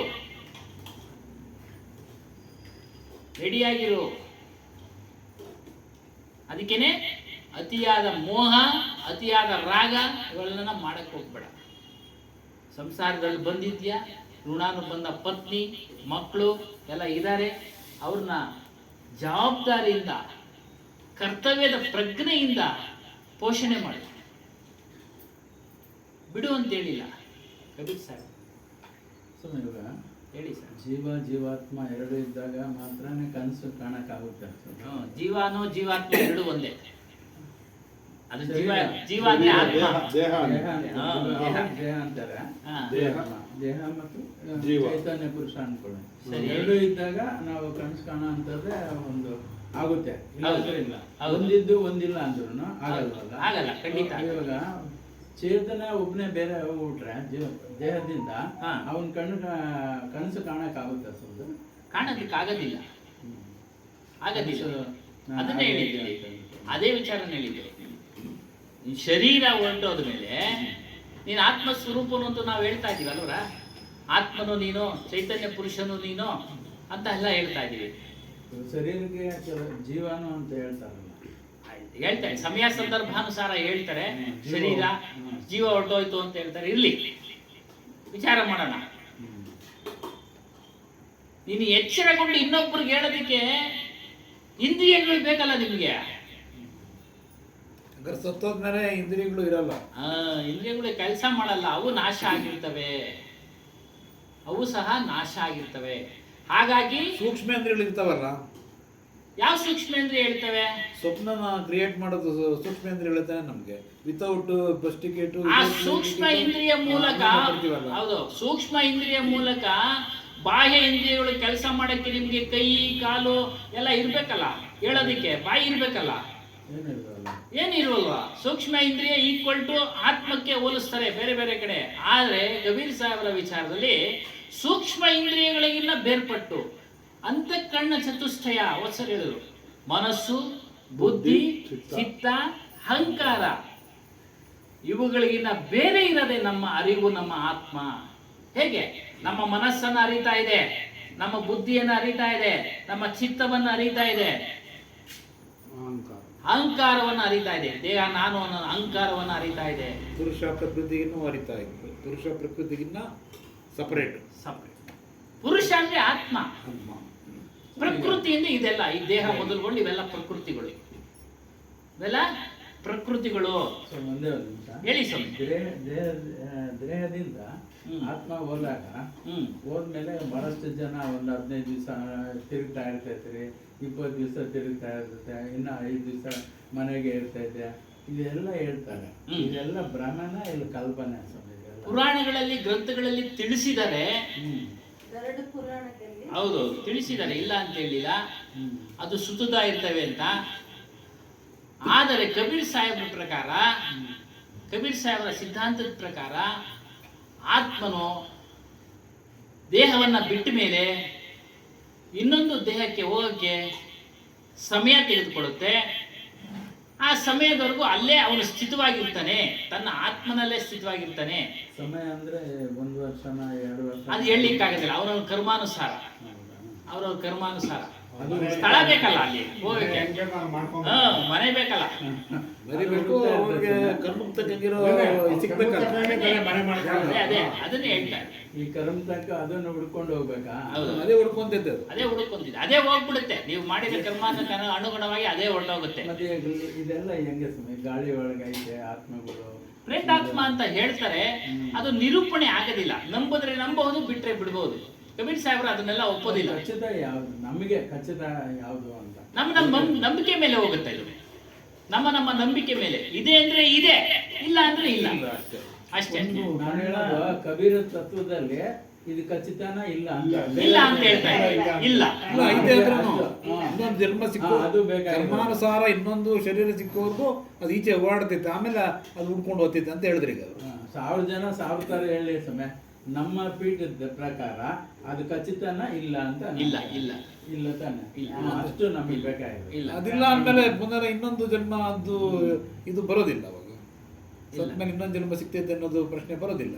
ಅದಕ್ಕೆ ಇನ್ನೂ ಆಳವಾಗಿ ಹೋದ್ರೆ ಸರ್ವಹು ಕೋ ಜಾನೆ ಸೋತೋ ಸರ್ವಹು ಸೇ ನ್ಯಾರೋ ರಹೇ ನಿಪಾರಕಲ ಕಾಯೋ ಹೈ ಅಂತ ಹೇಳ್ತಾರೆ, ಬಂದಿದೆ ಆಗ. ನಮ್ಮ ಸ್ವರೂಪ ಹೇಗಿದೆ ಅಂದ್ರೆ ಒಳಗೂ ಇಲ್ಲ ಹೊರಗೂ ಇಲ್ಲ. ನಮ್ಮ ದೇಹದ ಒಳಗೂ ಇಲ್ಲ ಹೊರಗೂ ಇಲ್ಲ. ಹೊರಗಂದ್ರೂ ಬಂಧನವೇ, ಪ್ರಪಂಚ ಬಂಧನ, ಒಳಗಂದ್ರೂ ಬಂಧನವೇ. ಆ ಒಂದು ಸಾಧನೆಗೆ ಹೋದಾಗ ನಿಮ್ಗೆ ಇದರೆಲ್ಲರ ಅದರ ಅರಿವು ಆಗುತ್ತೆ. ಬರೀ ಕೇವಲ ಪ್ರಶ್ನೆ ಕೇಳೋದು ನಮ್ಮ ನಂಬಿಕೆಗೋಸ್ಕರ, ಸಾಧನೆ ಮಾಡಿದ್ರೆ ಅದೆಲ್ಲದರ ಅರಿವು ಆಗುತ್ತೆ ನಮಗೆ. ಅದಕ್ಕೆ ಇಲ್ಲಿ ಹೇಳ್ತಾರೆ ಕಬೀರ್ ಸಾಹೇಬ್ ವಿಚಾರದ ಪುಸ್ತಕದಲ್ಲಿ, ಭೂತ, ಪ್ರೇತ, ದೇವಿ ದೇವತಾದಿಗಳು ಇವೆಲ್ಲ ಕಲ್ಪನೆ, ಎಲ್ಲ ಕಲ್ಪನೆ. ಅದಕ್ಕೆ ಹೇಳಿದ್ರು, ನಾವು ಕಲ್ಪಿಸ್ಕೊಂಡ್ರೆ ಐತೆ ಅಂತ ಅಂದ್ರೆ ಐತೆ. ಅಲ್ಲ ಹೇಳಿದ್ರು, ಕಲ್ಪಿಸ್ಕೊಂಡ್ರೆ ನಾವು ನಮ್ಮ ಕಲ್ಪನೆಯಲ್ಲಿ, ಹಾ ಅದನ್ನೇ ಹೇಳಿದ್ ನಾನು. ನಮ್ಗೆ ಕಲ್ಪನೆಗೆ ಹುಡ್ತಾ ಇದ್ದಂಗೆ ಹೇಳ್ಬಿಡ್ತಾರೆ, ಗೊಮ್ಮೆ ಗೊಮ್ಮೆ ಬರ್ತಾರೆ ಅಷ್ಟೇ. ಅದು ಅಚ್ಚೊತ್ತಾಗೋಗಿತ್ತು ಮನ್ಸಿನಾಗೆ. ಇಲ್ಲ ಅಂದ್ರೆ ಇಲ್ಲ. ಒಂದ್ ಸ್ವಲ್ಪ ಭಯ ವಾತಾವರಣ ಹಂಗಿದ್ದಾಗ ಆಟೋಮೆಟಿಕ್ ಆಗಿ ಕಾಣಿಸ್ಕೊಂಡ್ರಲ್ಲ ಹಂಗೆ ಏನೋ ಒಂದು ಕಬೀರ್ ಸಾಹೇಬ್ ಸಿದ್ಧಾಂತದಲ್ಲಿ ಅವೆಲ್ಲವೂ ಇಲ್ಲ, ಎಲ್ಲವೂ ಕಲ್ಪನೆ, ಮನುಷ್ಯನ ಕಲ್ಪನೆ, ಮನುಷ್ಯನ ಕಲ್ಪನೆ. ಇವು ಪ್ರಶ್ನೆಗೆ ಬರೋಣ. ತುಮಕೂರು ಜಿಲ್ಲೆ ನಮ್ಮ ಮಧುಗಿರಿ ತಾಲೂಕು ಗುಟ್ಟೆ ಕೊಡಗೇನಹಳ್ಳಿ ಅಂತ ಒಂದು ಊರು. ಗುಟ್ಟೆ ಚೌಡೇಶ್ವರಿ ಅಂದರೆ ಫೇಮಸ್ಸು. ಆ ಗುಟ್ಟೆ ಅನ್ನೋ ಗ್ರಾಮದಲ್ಲಿ ಒಂದು ಮನೆ ಇದೆ. ನಾನು ಇಲ್ಲೇ ಕೂತಿರ್ತೀನಿ, ಹೋಗಿ ಆ ಊರಿಗೆ ಹೋಗ್ಬಿಟ್ಟು ವಿಚಾರಿಸ್ಕೊಂಡ್ಬನ್ನಿ. ಯಾರ ಮನೆಗೆ ಹೋಗ್ಬೇಕು ಅಂತ ನೀವು ಕೇಳಿದ್ರೆ, ಮೂಡುಗುಂತ್ಲ ಹನುಮಂತರಾಯಪ್ಪ ಅವ್ರ ಮನೆ ಯಾವುದು ಅಂತ ಕೇಳಿ. ಮೂಡುಗುಂತ್ಲ ಹನುಮಂತರಾಯಪ್ಪ ಇಂಟು ಪೋಲ್ಲ ಅಂತ ಹೇಳಿ ಅವ್ರು ಕರ್ನಾಟಕ ಮನೆ ಹತ್ರ ಬಿಡ್ತಾರೆ. ಅಲ್ಲಿ ಹೋದ್ರೆ ಆ ಮೂರು ಗುಂತ್ಲ ಹನುಮಂತರಾಯಪ್ಪ 3 ಗುಣಿ 3 ಸಾರಿ ಹಣ ತಗೊಂಡೋಗಿ ತಗೊಂಡೋಗಿ 3 ಸಾರಿ ಎತ್ಕೊಂಡ್ಬಂದವ್ರೆ.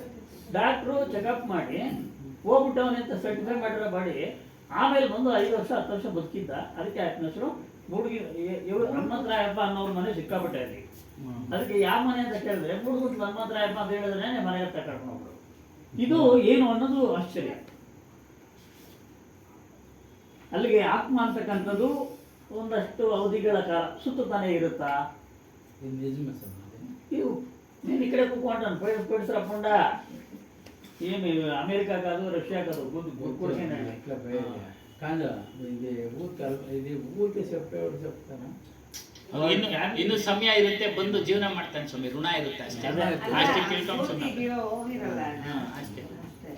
3 ಸಾರಿ ಲೇಸೋತೀನಿ. ಆಮೇಲೆ ಇನ್ನೊಂದು ಏನಪ್ಪಾ ಅಂದ್ರೆ ದೇಹಕ್ಕೆ ಆತ್ಮ ಅವಶ್ಯಕತೆ ಇರ್ಲೇಬೇಕು, ಆತ್ಮಕ್ಕೆ ದೇಹ ಬೇಕೇ ಬೇಕು. ಎರಡಕ್ಕೂ ಅವಶ್ಯಕತೆ ಇರಲೇಬೇಕು.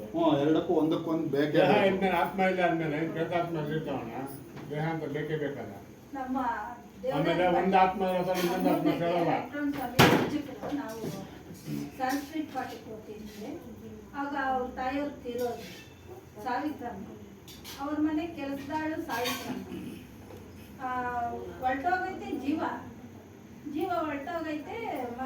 ತಿರ್ಗಾ ಎಲ್ಲ ಕಟ್ಟಬೇಕಾಗಿದ್ರೆ ಅಮ್ಮ ಎದ್ದು ಕೂತ್ಕೊಂಡು ತಿರ್ಗಾ ಆಯಮ್ಮ ಸತ್ತೋಗಿ ಮನೆ ಕೆಲಸದಮ್ಮ ಸಾಯಿತಮ್ಮ. ಎಮ್ಮ ವಾಂತಿ ಮಾಡಿದ್ರು, ಇಷ್ಟಿಷ್ಟುದ್ದ ಅನ್ನ ವಾಂತಿ ಮಾಡಿ ಅಲ್ಲಿ ತಿಂದಿದ್ರು. ವಿಚಾರಕ್ಕೆ ಬರೋಣ. ಪ್ರಕೃತಿ ಪುರುಷಂ ಚೈವ ವಿದ್ಯಾನಾದಿ ಉಭಾವೋಪಿ ವಿಕಾರಾಂಶ ಗುಣಾಶ್ಚೈವ ವಿದ್ಯೆ ಪ್ರಕೃತಿ ಸಂಭವಾನ್.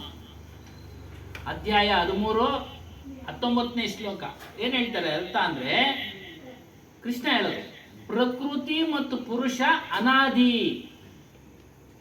ಪ್ರಶ್ನೆ ಹೋದ್ವಾರ ಹೇಳಿದ್ದೆ ನಿಮ್ಗೆ, 2ನೇ ವಾರದಲ್ಲ ಏನೋ, 2 ಅನಾದಿ ಅಲ್ಲ, ಅದಕ್ಕೆ ತಂದೆ ಪುಸ್ತಕ. ಅನಾದಿ ಅಂದ್ರೆ ಏನರ್ಥ ಅಂದ್ರೆ ಹಿಂದೆಯಿಂದಲೂ ಐತೆ, ಯಾರು ಸೃಷ್ಟಿ ಮಾಡಿಲ್ಲ, ಅದನ್ನ ಹೇಳ್ತಾರೆ. ಪ್ರಕೃತಿಯಲ್ಲಿ ಜೀವಿಸುವ ಜೀವ ಅವನು ಅನಾದಿ, ಪ್ರಕೃತಿನೂ ಅನಾದಿ. ಅದರ ಅರ್ಥ ಇನ್ನೂ ಸ್ಪಷ್ಟವಾಗಿ ಹೇಳ್ತಾರೆ, ಹಿಂದಿನಿಂದಲೂ ಇದೆ. ಅಂದ್ರೆ ಈ ಪುರುಷನನ್ನ ಅವನನ್ನು ದೇವರು ಯಾವುದೋ ಒಂದು ಕಾಲದಲ್ಲಿ ಸೃಷ್ಟಿ ಮಾಡಿದ ಎಂದು ಹೇಳಲಾಗುವುದಿಲ್ಲ. ಅಂದ್ರೆ ಹೇಳಕ್ ಆಗೋದಿಲ್ಲ, ಅದು ಸೃಷ್ಟಿ ಮಾಡದ ಅಂತ. ಅದಕ್ಕೆ ಅದೈತೆ, ಮೊದಲಿಂದನೂ ಇದೆ. ಅಂದ್ರೆ ನಮ್ಮ ನಿಮ್ಮೆಲ್ಲರ ಚೈತನ್ಯ ಅನಾದಿ, ಎಂಡ್ಲೆಸ್, ಅನಂತ, ಕೊನೆನೇ ಇಲ್ಲ, ಎಲ್ಲ ಅವಾಗಲಿಂದನೂ ಇದೆ. ಅದೇ ರೀತಿ ಪ್ರಪಂಚನೂ ಇದೆ. ಇದು ಹುಡ್ಕಕ್ಕಾಗಲ್ಲ ಸ್ವಾಮಿ.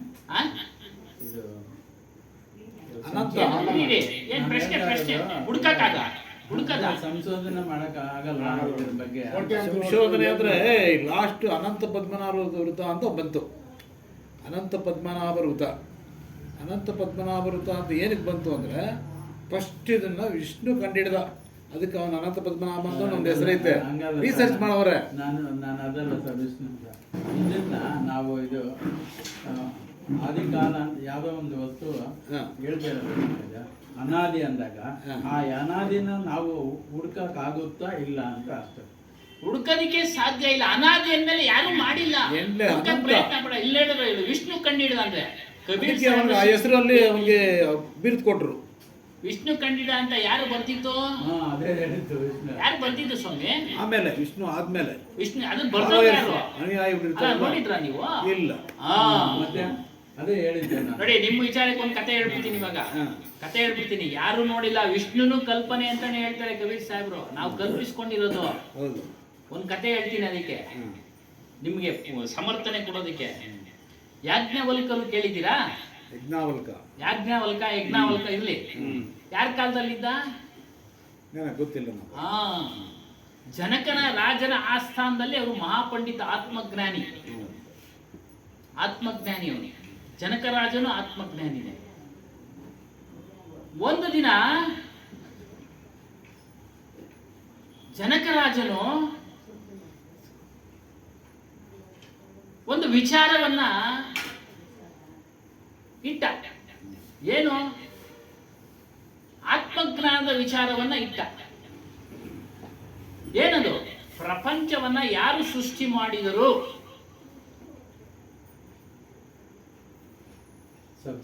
ಸಬ್ಜೆಕ್ಟ್, ವಿಷಯ. ಇದನ್ನ ಚೆನ್ನಾಗಿ ತಿಳಿಸ್ತವ್ರಿಗೆ ಗೋವುಗಳ ದಾನ, ಬಕ್ಷಿಸ್, ಬಹುಮಾನ. ಎಲ್ಲ ಪಂಡಿತರು ಇದ್ರು, ಯಾಜ್ಞವಲ್ಕರು ಇದ್ರು. ಅವ್ರ ಮುಂದೆ ವಾದ ಮಾಡತಕ್ಕಂಥವ್ರು ಯಾರು ಇಲ್ಲ. ಯಾಜ್ಞವಲ್ಕರ ಮುಂದೆ ಆತ್ಮಜ್ಞಾನದಲ್ಲಿ ಪ್ರಖರವಾದ ಪಂಡಿತ. ಯಾಜ್ಞವಲ್ಕನ್ಗೆ ಸ್ವಲ್ಪ ಅಹಂ ಬಂದ್ಬಿಡ್ತು. ಯಾರು ಇಲ್ಲ, ತಗೊಂಡು ಹೋಗ್ರ ಶಿಷ್ಯರಿಗೆಲ್ಲ, ನಂದೇ ಅದೆಲ್ಲ ತಗೊಂಡು ಹೋಗ್ರು ಅಂತ ಕೊಡತಕ್ಕಂಥ ದಾನ ಅಲ್ಲ. ಆಗ ಗಾರ್ಗೆ ಅಂತ ಒಬ್ಬ ಸ್ತ್ರೀ ಉಟ್ಕೊಂಡು, ನಿಂತ್ಕೊಳ್ಳಿ ಸ್ವಾಮಿ, ನಿಲ್ಲಿ, ವಿಷಯ ವಾದ ವಿವಾದಗಳೇ ಆಗಿಲ್ಲ, ನೀವು ಹೇಗೆ ಜಯಿಸ್ಬಿಟ್ರಿ? ಉತ್ತರನೇ ಸಿಕ್ಕಿಲ್ಲ, ಹೇಗೆ ಜಯಿಸ್ಬಿಟ್ರಿ? ಅವ್ರಿಗೆಲ್ಲರಿಗೂ ಆಶ್ಚರ್ಯ, ಏನು ಅವನು ಪ್ರಖಂಡವಾದ ಪಂಡಿತನನ್ನ ಈಕೆ ತಡೆದು ಪ್ರಶ್ನೆ ಮಾಡ್ತಾ ಇದ್ದಾಳೆ ಅಂತ. ಇವ್ರಿಗೂ ಸ್ವಲ್ಪ ಪಿಚ್ಚ ಅನಿಸ್ಬಿಡ್ತು, ಏನು ಒಬ್ಬ ಏಕಸ್ಸಿತ್ ಸ್ತ್ರೀ ನನ್ನ ನಿಲ್ಲಿಸ್ಬಿಟ್ಲಲ್ಲ ಅಂತ. ಏನ್ ನಿನ್ ಪ್ರಶ್ನೆ? ಅದೇ ಹೇಳಿದ್ರಲ್ಲ, ಈ ಪ್ರಪಂಚವನ್ನ ಯಾರು ಸೃಷ್ಟಿ ಮಾಡೋದು ಅಂತ. ಅದೇ ಪ್ರಶ್ನೆ ನಂದು. ಎಲ್ಲರೂ ನಗ್ಬಿಟ್ರು, ಇವನು ನಗ್ಬಿಟ್ಟ. ಅಷ್ಟು ಗೊತ್ತಿಲ್ವೇ ಪರಮಾತ್ಮ ಸೃಷ್ಟಿ ಮಾಡಿರೋದು ಅಂತ? ಒಂದೇ ಪ್ರಶ್ನೆ ಹಾಕಿದ್ರು, ಎಲ್ಲಿದ್ರಿ ನೀವು ಅವಾಗ ಸೃಷ್ಟಿ ಮಾಡೋವಾಗ? ನೋಡ್ತಾ ಇದ್ರ ಬೇರೆ ಕುಳಿತು ಬೇರೆ ನೋಡ್ತಾ ಇದ್ರ ನೀವು? ಏನ್ ಸ್ವಾಮಿ, ಇದು ಇನ್ನೂ ಮಾಡಿದ್ದೀನಿ ನಾನು ಈ ಸಬ್ಜೆಕ್ಟ್ ತರಂಗನಲ್ಲಿ ಬಂದಿದ್ದು. ಒಬ್ಬ ವ್ಯಕ್ತಿ ಒಂದು ವಸ್ತುನ ಸೃಷ್ಟಿ ಮಾಡಬೇಕಾದ್ರೆ ಅದು ಸಾಕ್ಷಿಯಾಗಿ ಯಾರಾದ್ರೂ ಬೇರೆ ಇದ್ದು ನೋಡ್ತಾ ಇದ್ದು ಅದನ್ನ ಸಮರ್ಥಿಸಿದ್ರೆ ಮಾತ್ರ ಅದಕ್ಕೆ ಉತ್ತರ.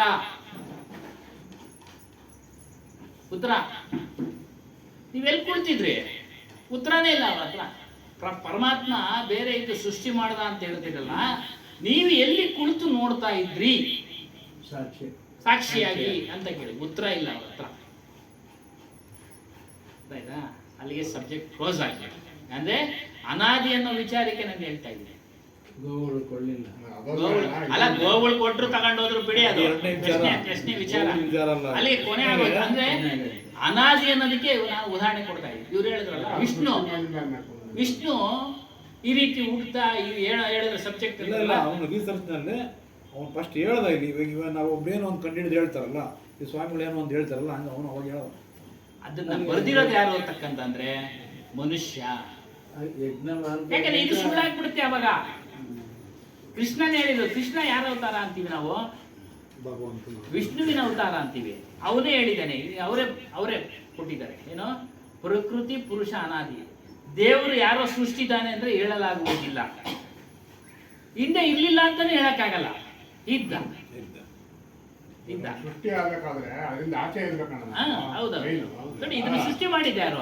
ಮನುಷ್ಯ. ಆಚೆ ಮಾಡ್ಬೇಕಾದ್ರೆ ಅದರಿಂದ ಆಚೆ ಇದ್ದಾಗೆ ನಾವು ಸೃಷ್ಟಿ ಮಾಡಕ್ಕಾಗಲ್ಲ. ಈ ಪ್ರಪಂಚ ಫುಲ್ಲು ಸೃಷ್ಟಿ ಮಾಡಾಗ ಅದರಿಂದ ಆಚೆ ಎಲ್ಲಿರಕ್ಕಾಗ್ತದೆ? ರಾಮನಿಗೂ ಅಷ್ಟೇ, ಅವನು ವಿಷ್ಣು ಅವತಾರ ಅಂತ ಅವನಿಗೆ ಗೊತ್ತಿಲ್ಲ. ಆಮೇಲೆ ಇವರೆಲ್ಲ ಹೆಸರು ಸೇರಿಸ್ಕೊಂಡು ಇವರೆಲ್ಲ ಅವತಾರಗಳು ಅಂತ ನೋಡ್ಕೊಂಡ್ಬಿಟ್ರೆ ಒಂದು ವಸ್ತು ತಯಾರು ಮಾಡಿದ್ರೆ ಅದರಿಂದ ಆಚೆ ಇರ್ಬೇಕು ನಾವು. ಇಡೀ ಪ್ರಪಂಚ ಸೃಷ್ಟಿ ಮಾಡಿದಾಗ ಅದರಿಂದ ಆಚೆ ಎಲ್ಲಿರಕ್ಕಾಗ್ತದೆ? ಶ್ರೇಷ್ಠ ಅಲ್ಲ ಸುಮ್ಮನೆ ಶೇರ್ ಮಾಡ್ಕೊಂಡ್ರೆ ಜಾಗ ಅಂತ ಬೇಕು. ಇಡೀ ವಿಚಾರ ಅಷ್ಟೇ. ಆ ತರ ಹುಡ್ಕೊಂಡಾದ್ರೆ ನಮ್ಗೆ ಏನು ಸಿಕ್ಕಲ್ಲ. 10,000 ಸಿಗ್ತೈತೆ ಪ್ರಶ್ನೆಗಳು. ಅದನ್ನ ಆಮೇಲೆ ಏನ್ ಮಾಡಿದ್ರು? ಕರ್ಮ ವಿರೋಧದಲ್ಲಿ ತಿರ್ಸಿ ಬರ್ದ್ಬಿಟ್ರು. ತಿರ್ಸಿ ಬರ್ದ್ಬಿಡ್ತಾರೆ. ಏನು ಪುರಾಣದಲ್ಲಿ ಎಷ್ಟೋ ಉತ್ತರ ಹೇಳ್ದ, ಅದನ್ನು ಓದ್ದೆ ನಾನು. ಕರ್ಮ ವಿರೋಧದಲ್ಲಿ ತಿರ್ಸಿ ಬರ್ದ್ಬಿಟ್ರು. ಪರಮಾತ್ಮ ಅಂತ ಸೃಷ್ಟಿ ಮಾಡೋಣ ಅಂತ ಹೇಳ್ದ. ಆಮೇಲೆ ಗಾರಿಗೆ ಸುಮ್ಮನಾದ್ದು ಅಂತ. ಇದನ್ನೆಲ್ಲ ನಾವು ವಿಚಾರ ಮಾಡಿ ವಿಮರ್ಶೆ ತಗೊಳ್ಬೇಕಿದೆಲ್ಲ. ಏನೋ ಎಲ್ಲ ಹೇಳ್ತಾರೆ. ಅದಕ್ಕೆ ಇನ್ನು ಮುಂದೆ ಹೇಳ್ತೀನಿ ನೋಡಿ.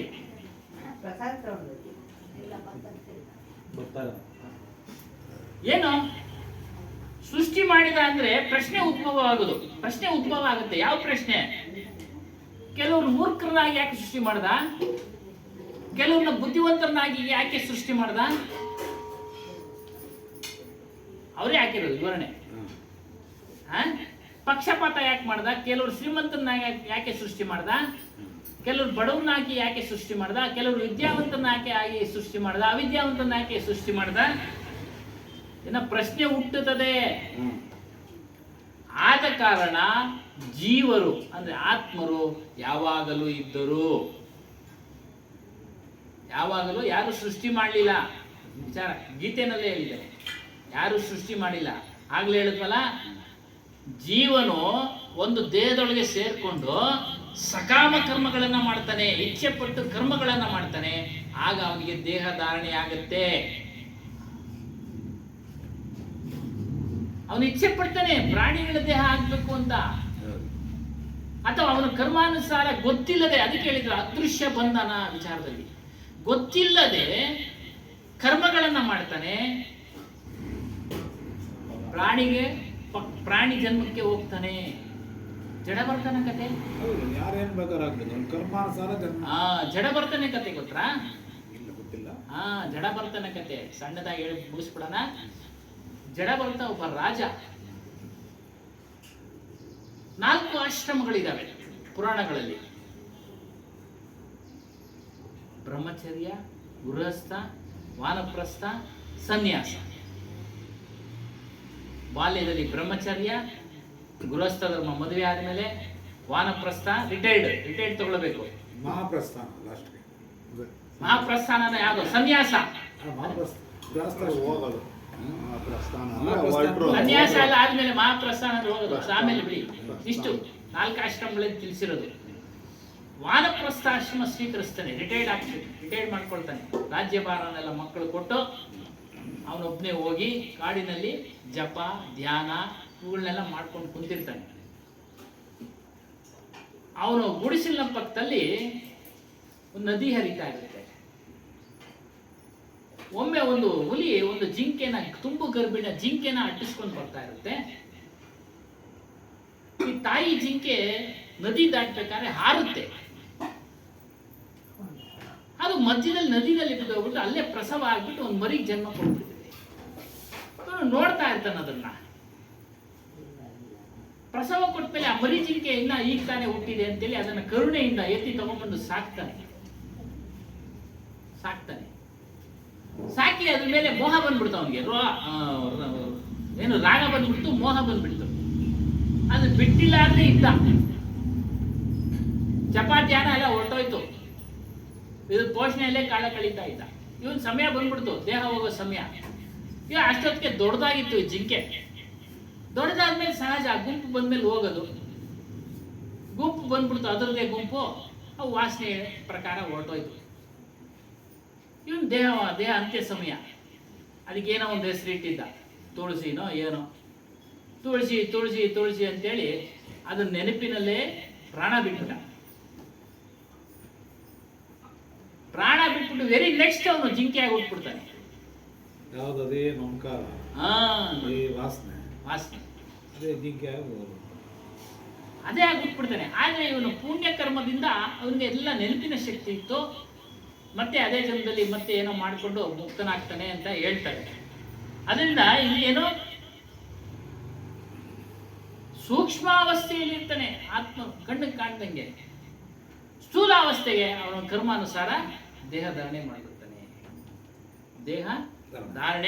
ಮಾಡಿಬಿಡ್ತಾನೆ. ನೋಡಿ, ಇನ್ನೊಂದು ಪಾಯಿಂಟ್ ವೆರಿ ಇಂಪಾರ್ಟೆಂಟ್. ಜೀವಿಗಳು ತಮ್ಮಲ್ಲಿರುವ ವೈವಿಧ್ಯತೆಗಳಿಗೆಲ್ಲ ತಾವೇ ಹೊಣೆ. ವೈವಿಧ್ಯತೆಗೆ ಅಂದ್ರೆ ವಿಧ ವಿಧವಾದ ವೃತ್ತಿಗಳನ್ನ, ಕಷ್ಟ ಸುಖ ಬಡತನ ಅಜ್ಞಾನ ಮೂರ್ಖ ಅವಲ್ಲೇ ಹೇಳಿದ್ರಲ್ಲ, ಅವನೇ ಕಾರಣ. ಮೂರ್ಖ ಅಂದ್ರೆ ಇನ್ನೊಬ್ಬನ ದೃಷ್ಟಿಯೊಳಗೆ ಮೂರ್ಖ, ಅವನ್ ಜ್ಞಾನಿನೇ. ಇನ್ನೊಬ್ಬನ ದೃಷ್ಟಿಯೊಳಗೆ ಅವನ್ ಮೂರ್ಖ ಅಂತ ನಾವು ಅನ್ಕೋತೀವಿ. ಅವನು ನಾನು ಜ್ಞಾನಿನೇ ಅಂತ ಅನ್ಕೊಂಡಿರ್ತಾನೆ. ಗೊತ್ತಾಯ್ತಾ? ಇನ್ನೊಬ್ಬನ ದೃಷ್ಟಿಯೊಳಗೆ ಎಲ್ಲ ನಾನು ಅಯೋಗ್ಯನೇ ಆಗಿರ್ಬೋದು, ಅವನ ದೃಷ್ಟಿಯೊಳಗೆ ಎಲ್ಲರೂ ಜ್ಞಾನಿಗಳೇ. ಅವ್ರ ಕಳ್ಳನ ದೃಷ್ಟಿಯೊಳಗೆ ಅವನು ಒಳ್ಳೆನೆ ಕಳ್ಳ ಅಂತ. ಹಾಗಾಗಿ ಇಲ್ಲಿ ಹೇಳ್ತಾರೆ, ತಮ್ಮ ಕರ್ಮಾನುಸಾರ ಅವರಿಗೆ ದೇಹ, ಮನಸ್ಸು, ಬುದ್ಧಿ, ಇಂದ್ರಿಯಗಳು ಬರುತ್ತವೆ, ಹೋಗುತ್ತವೆ. ಏನು? ಅವರವರ ಕರ್ಮಾನುಸಾರ, ತಮ್ಮ ಕರ್ಮಾನುಸಾರ ಅಂದ್ರೆ ಅವರವರ ಕರ್ಮಾನುಸಾರ ದೇಹ, ಮನಸ್ಸು, ಬುದ್ಧಿ, ಇಂದ್ರಿಯಗಳು ಬರುತ್ತವೆ, ಹೋಗುತ್ತವೆ. ಅದಕ್ಕಾಗಿ ದೇವರನ್ನು ದೂರಿ ಪ್ರಯೋಜನವಿಲ್ಲ. ఎవరికి వారే యమాతీరే. ಏನ್ ಸ್ವಾಮಿ? ನೀನೇ ಕಾರಣ, ನನಗೇನಾಗಾಯ್ತು ಅದಕ್ಕೆ ನಾನೇ ಕಾರಣ, ಇನ್ನೊಬ್ಬನ ಮೇಲೆ ಬ್ಲೇಮ್ ಮಾಡ್ತಾರೆ. ಹಾಗಾಗಿ ಆ ಭಾವನೆ ಬರಬೇಕು, ಬರಲ್ಲ. ಎಲ್ಲವೂ ಸರಿಯಾಗಿದೆ ಅಂತ ಅನ್ಕೊಳ್ಬೇಕು, ಗೊತ್ತಾಯ್ತಾ? ಅದರಿಂದ ಇಲ್ಲಿ ಹೇಳ್ತಾರೆ, ಕೆಲವರು ಮರಣ ಸಮಯದಲ್ಲಿ ಇದ್ದಾಗೂ ಸಹ, ಮರಣ ಸಮಯ ಹತ್ರ ಬರ್ತಾ ಇದ್ರೂ ಸಹ ಈ ಪ್ರಾಣಿ ಪದಾರ್ಥಗಳ ಮೇಲೆ ಮೋಹ ಬಿಡೋದಿಲ್ಲ, ಕಾಮಕ್ರೋಧ ಎಂಬ ಅರಿಷಡ್ ವರ್ಗಗಳನ್ನು ಬಿಡೋದಿಲ್ಲ, ಮತ್ತು ಭೂತ ಪ್ರೇತ, ಬ್ರಹ್ಮರಾಕ್ಷಸ, ಯಂತ್ರ ಮಂತ್ರ ಇವುಗಳ ಮೋಹ ಬಿಡೋದಿಲ್ಲ. ಹೋಗ್ಬಿಟ್ರು ಈಗ ಹೇಳೋವಾಗ ಯಾರು ಅವರ? ಯಾವುದೋ ಸ್ವಲ್ಪ ಅರ್ಜೆಂಟ್. ಅರ್ಥ ಆಯ್ತಾ? ಮುಹೂರ್ತ ಲಗ್ನ, ಮುಹೂರ್ತ ಲಗ್ನ ಅಲ್ಲ, ಸಾಮಾಜಿಕವಾಗಿ ನಾವು ಮದುವೆ ಮಾಡುವಾಗ ಎಲ್ಲ ನೋಡ್ತೀವಿ, ಅದು ಆಚಾರ, ಒಂದು ಆಚಾರ ನೋಡ್ಬೇಕು. ದೇಹ ಹೋಗುವಾಗ ಮುಹೂರ್ತ ನೋಡುತ್ತಾ ಅದು ಯಾವ ಅದಕ್ಕೂ ಸಮಯ? ಮುಹೂರ್ತ ಇರ್ತೈತೆ. ಈ ಜನ್ಮದಾಗ ಈ ನಕ್ಷತ್ರಕ್ಕೆ ಸಾಯಿ ಅಂತ ಒಂದು ಮುಹೂರ್ತ ಇರ್ತೈತೆ. ಸುಮ್ಮನೆ ಇಲ್ಲ, ಕೆಲವು ಆ ನಕ್ಷತ್ರ ಬಿಟ್ಟಿದ್ರೆ ನಮ್ಮ ಬಾಗಿಲು ಹಾಕೊಂಡು ಮಾಡ್ತಾರ, ಎಲ್ಲಕ್ಕೂ ಒಂದು ಮುಹೂರ್ತ ಇರ್ತೈತೆ. ಇವನು ಇದರಿಂದನೇ ಸಾಮಾಜಿಕವಾಗಿ ಅದನ್ನ ಬರೆದಿದ್ದಾರೆ, ಒಂದು ವಿಧಾನ ತೋರಿಸಿದ್ದಾರೆ. ಒಳ್ಳೇದು ಮಾಡ್ಕೊಳ್ಳಿ, ಸಾಮಾಜಿಕವಾಗಿ ಒಳ್ಳೇದು ಮಾಡ್ಕೊಳ್ಳಿ ಅಂತ. ಆದ್ರೆ ಮುಹೂರ್ತಕ್ಕೂ ಮೀರಿದ್ದು ನಮ್ಮ ಸ್ವರೂಪ, ಲಗ್ನಕ್ಕೂ ಮೀರಿದ್ದು ನಮ್ಮ ಸ್ವರೂಪ, ಕರ್ಮ. ಅದನ್ನ ತಿಳಿರಿ. ಯಾಕೆ ಇದನ್ನೆಲ್ಲ ಹೇಳ್ತಾರೆ ಅಂತ ಅಂದ್ರೆ, ಯಾವ ಸಮಯದಲ್ಲಿ ಹೋಗ್ಬಿಡ್ತೋ ಮುಹೂರ್ತ ನೋಡೋದಿಲ್ಲ. ಇದಕ್ಕೆ ಹೋಗ್ಬೇಕಾದ್ರೆ ನಮ್ಮ ಸ್ವರೂಪ ದೇವನ ಬಿಟ್ಟು ಹೋಗ್ಬೇಕಾದ್ರೆ ಮುಹೂರ್ತ ನೋಡೋದಿಲ್ಲ, ಲಗ್ನ ನೋಡೋದಿಲ್ಲ, ಶಕುನ ನೋಡೋದಿಲ್ಲ.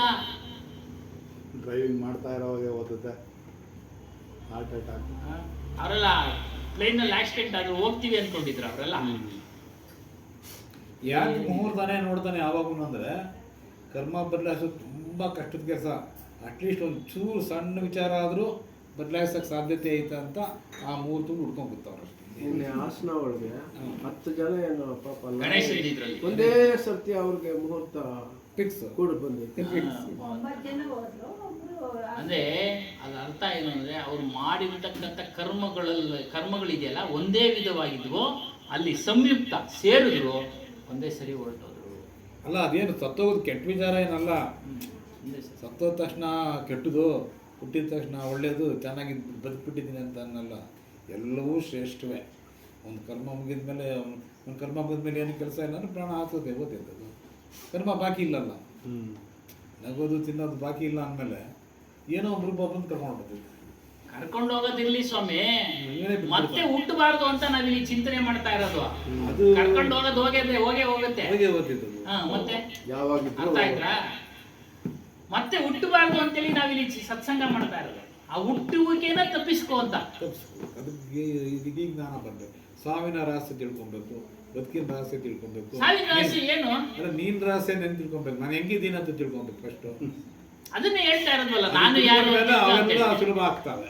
ಯಾವ ಸುಲಭ ಆಗ್ತವೆ? ಅವೆಲ್ಲ ಗೊತ್ತಾಗ್ತೈತೆ. ಯಾವ್ದು? ನಾನು ಯಾರು ಅಂತ ಗೊತ್ತಾದ್ಮೇಲೆ ನಾನು ಹೆಂಗಿದ್ದೀನಿ ಅಂತ ಗೊತ್ತಾಗ್ತೈತೆ.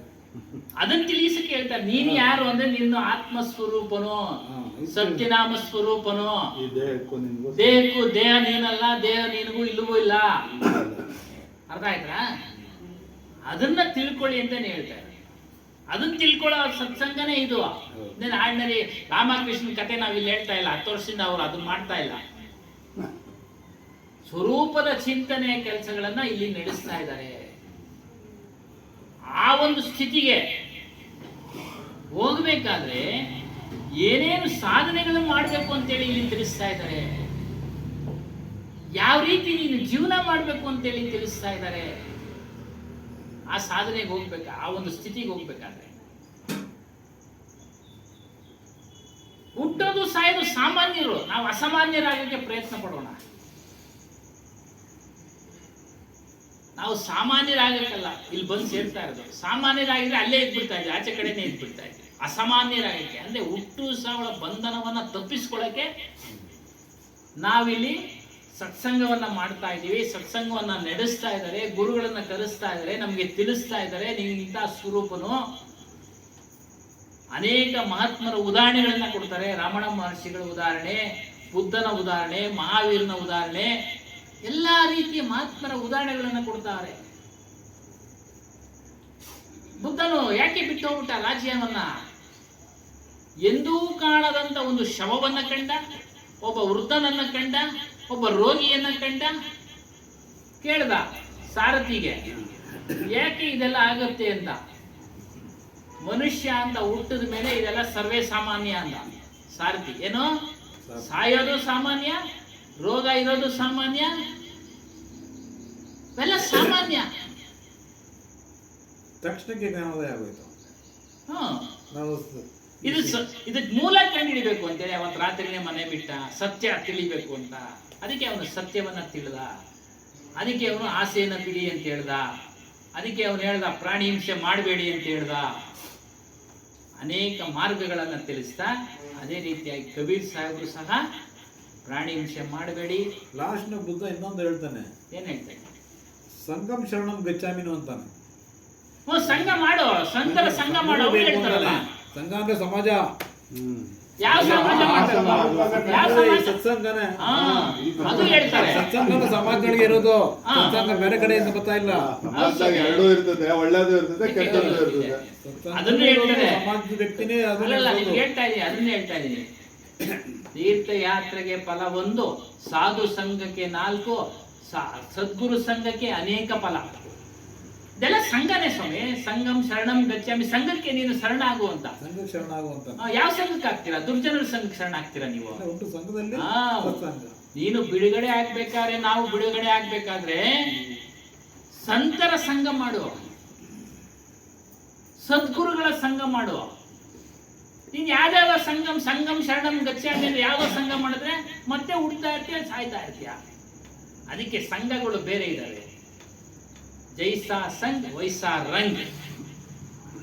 ಸಂಘ ಯಾವುದು ಅಂತ ಚೆನ್ನಾಗಿ ಜ್ಞಾನಿ ಸನ್ಯಾಸಿ ಅಂತ ಇವನಿಗೆ ಅವಲೋಕನ ಜ್ಞಾನ ಬರ್ಬೇಕಾದ್ರೆ ಎಲ್ರಿಗೂ ಬರಲ್ಲ ಅದು. ನೀನು ಅದರಲ್ಲಿ ಇರೋನ್ಗೆ ಡಾಕ್ಟ್ರು ಕೂಡ ಔಷಧ ಇನ್ನೊಬ್ಬ ಡಾಕ್ಟರ್ ಗೊತ್ತಿರ್ತದೆ ಅಷ್ಟೇ ವ್ಯವಸ್ಥೆನಿಕೆ ಅಂತ.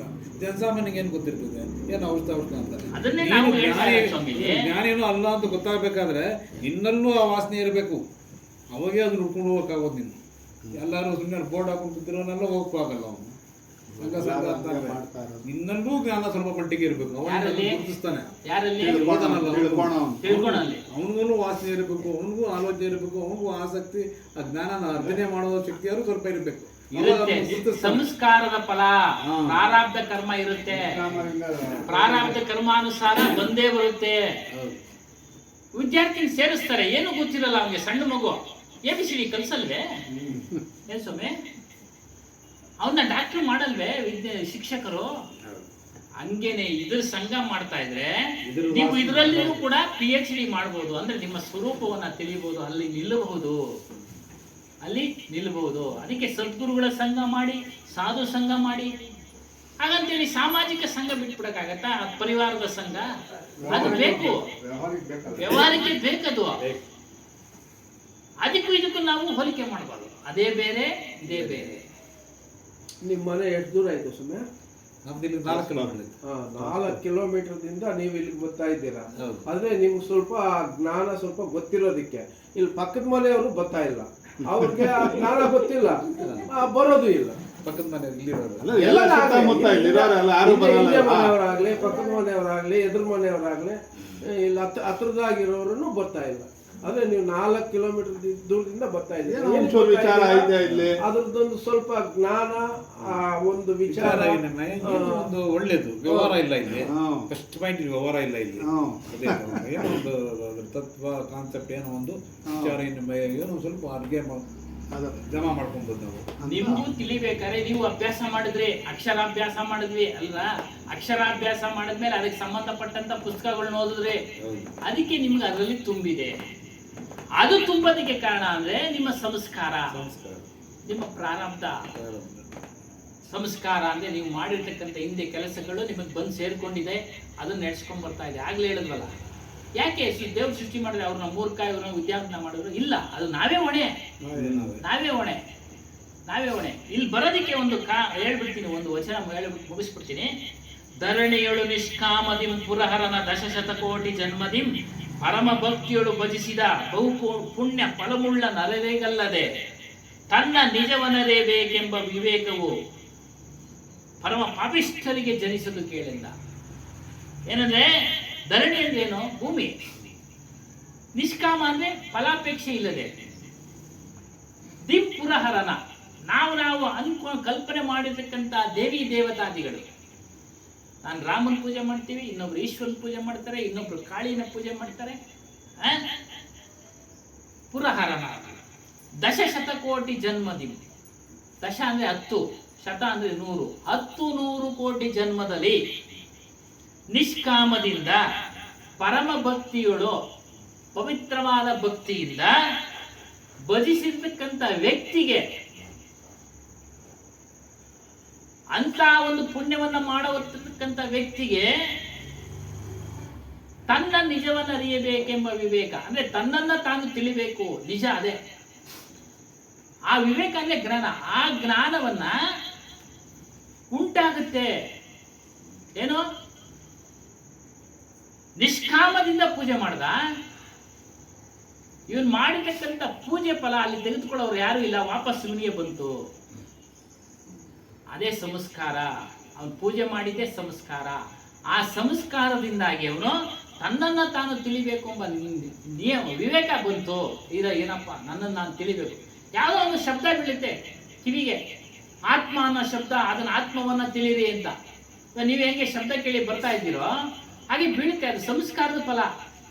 ಅದೇ ರೀತಿ ಸಂಸ್ಕಾರದ ಫಲದಿಂದನೇ ಅವನೇ ಮಾಡಿದ್ದು. ಅದಕ್ಕೆ ಅವನೇ ಹೇಳಿದ್ದು ಅವರು ತಮ್ಮ ಕರ್ಮಗಳಿಗೆ ತಾವೇ ಹೊಣೆ ಅಂತ.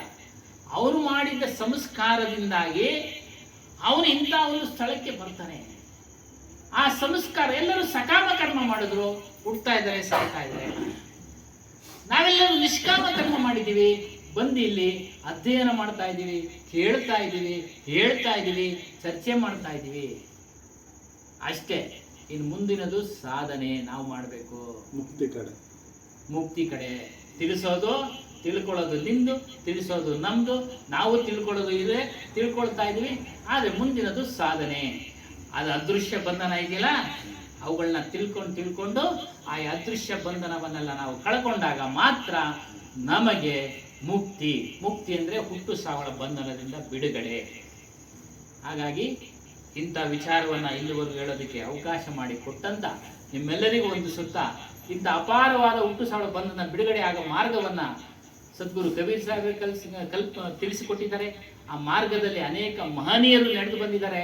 ಆ ಮಹನೀಯರ ಮಾರ್ಗದಲ್ಲಿ ನಾವು ನಡೆದು ಸಹ ಮುಕ್ತರಾಗೋಣ ಅಂತ ಹೇಳ್ತಾ ಇದನ್ನ ಸತ್ಸಂಗ ಕಾರ್ಯಕ್ರಮ ಮುಕ್ತಾಯ. ಬೋಲಿಯೇ ಶ್ರೀ ಸತ್ಯನಾಮಾದಿ ಕಬೀರ್ ಸಾಹೇಬ್ ಕಿ ಜೈ.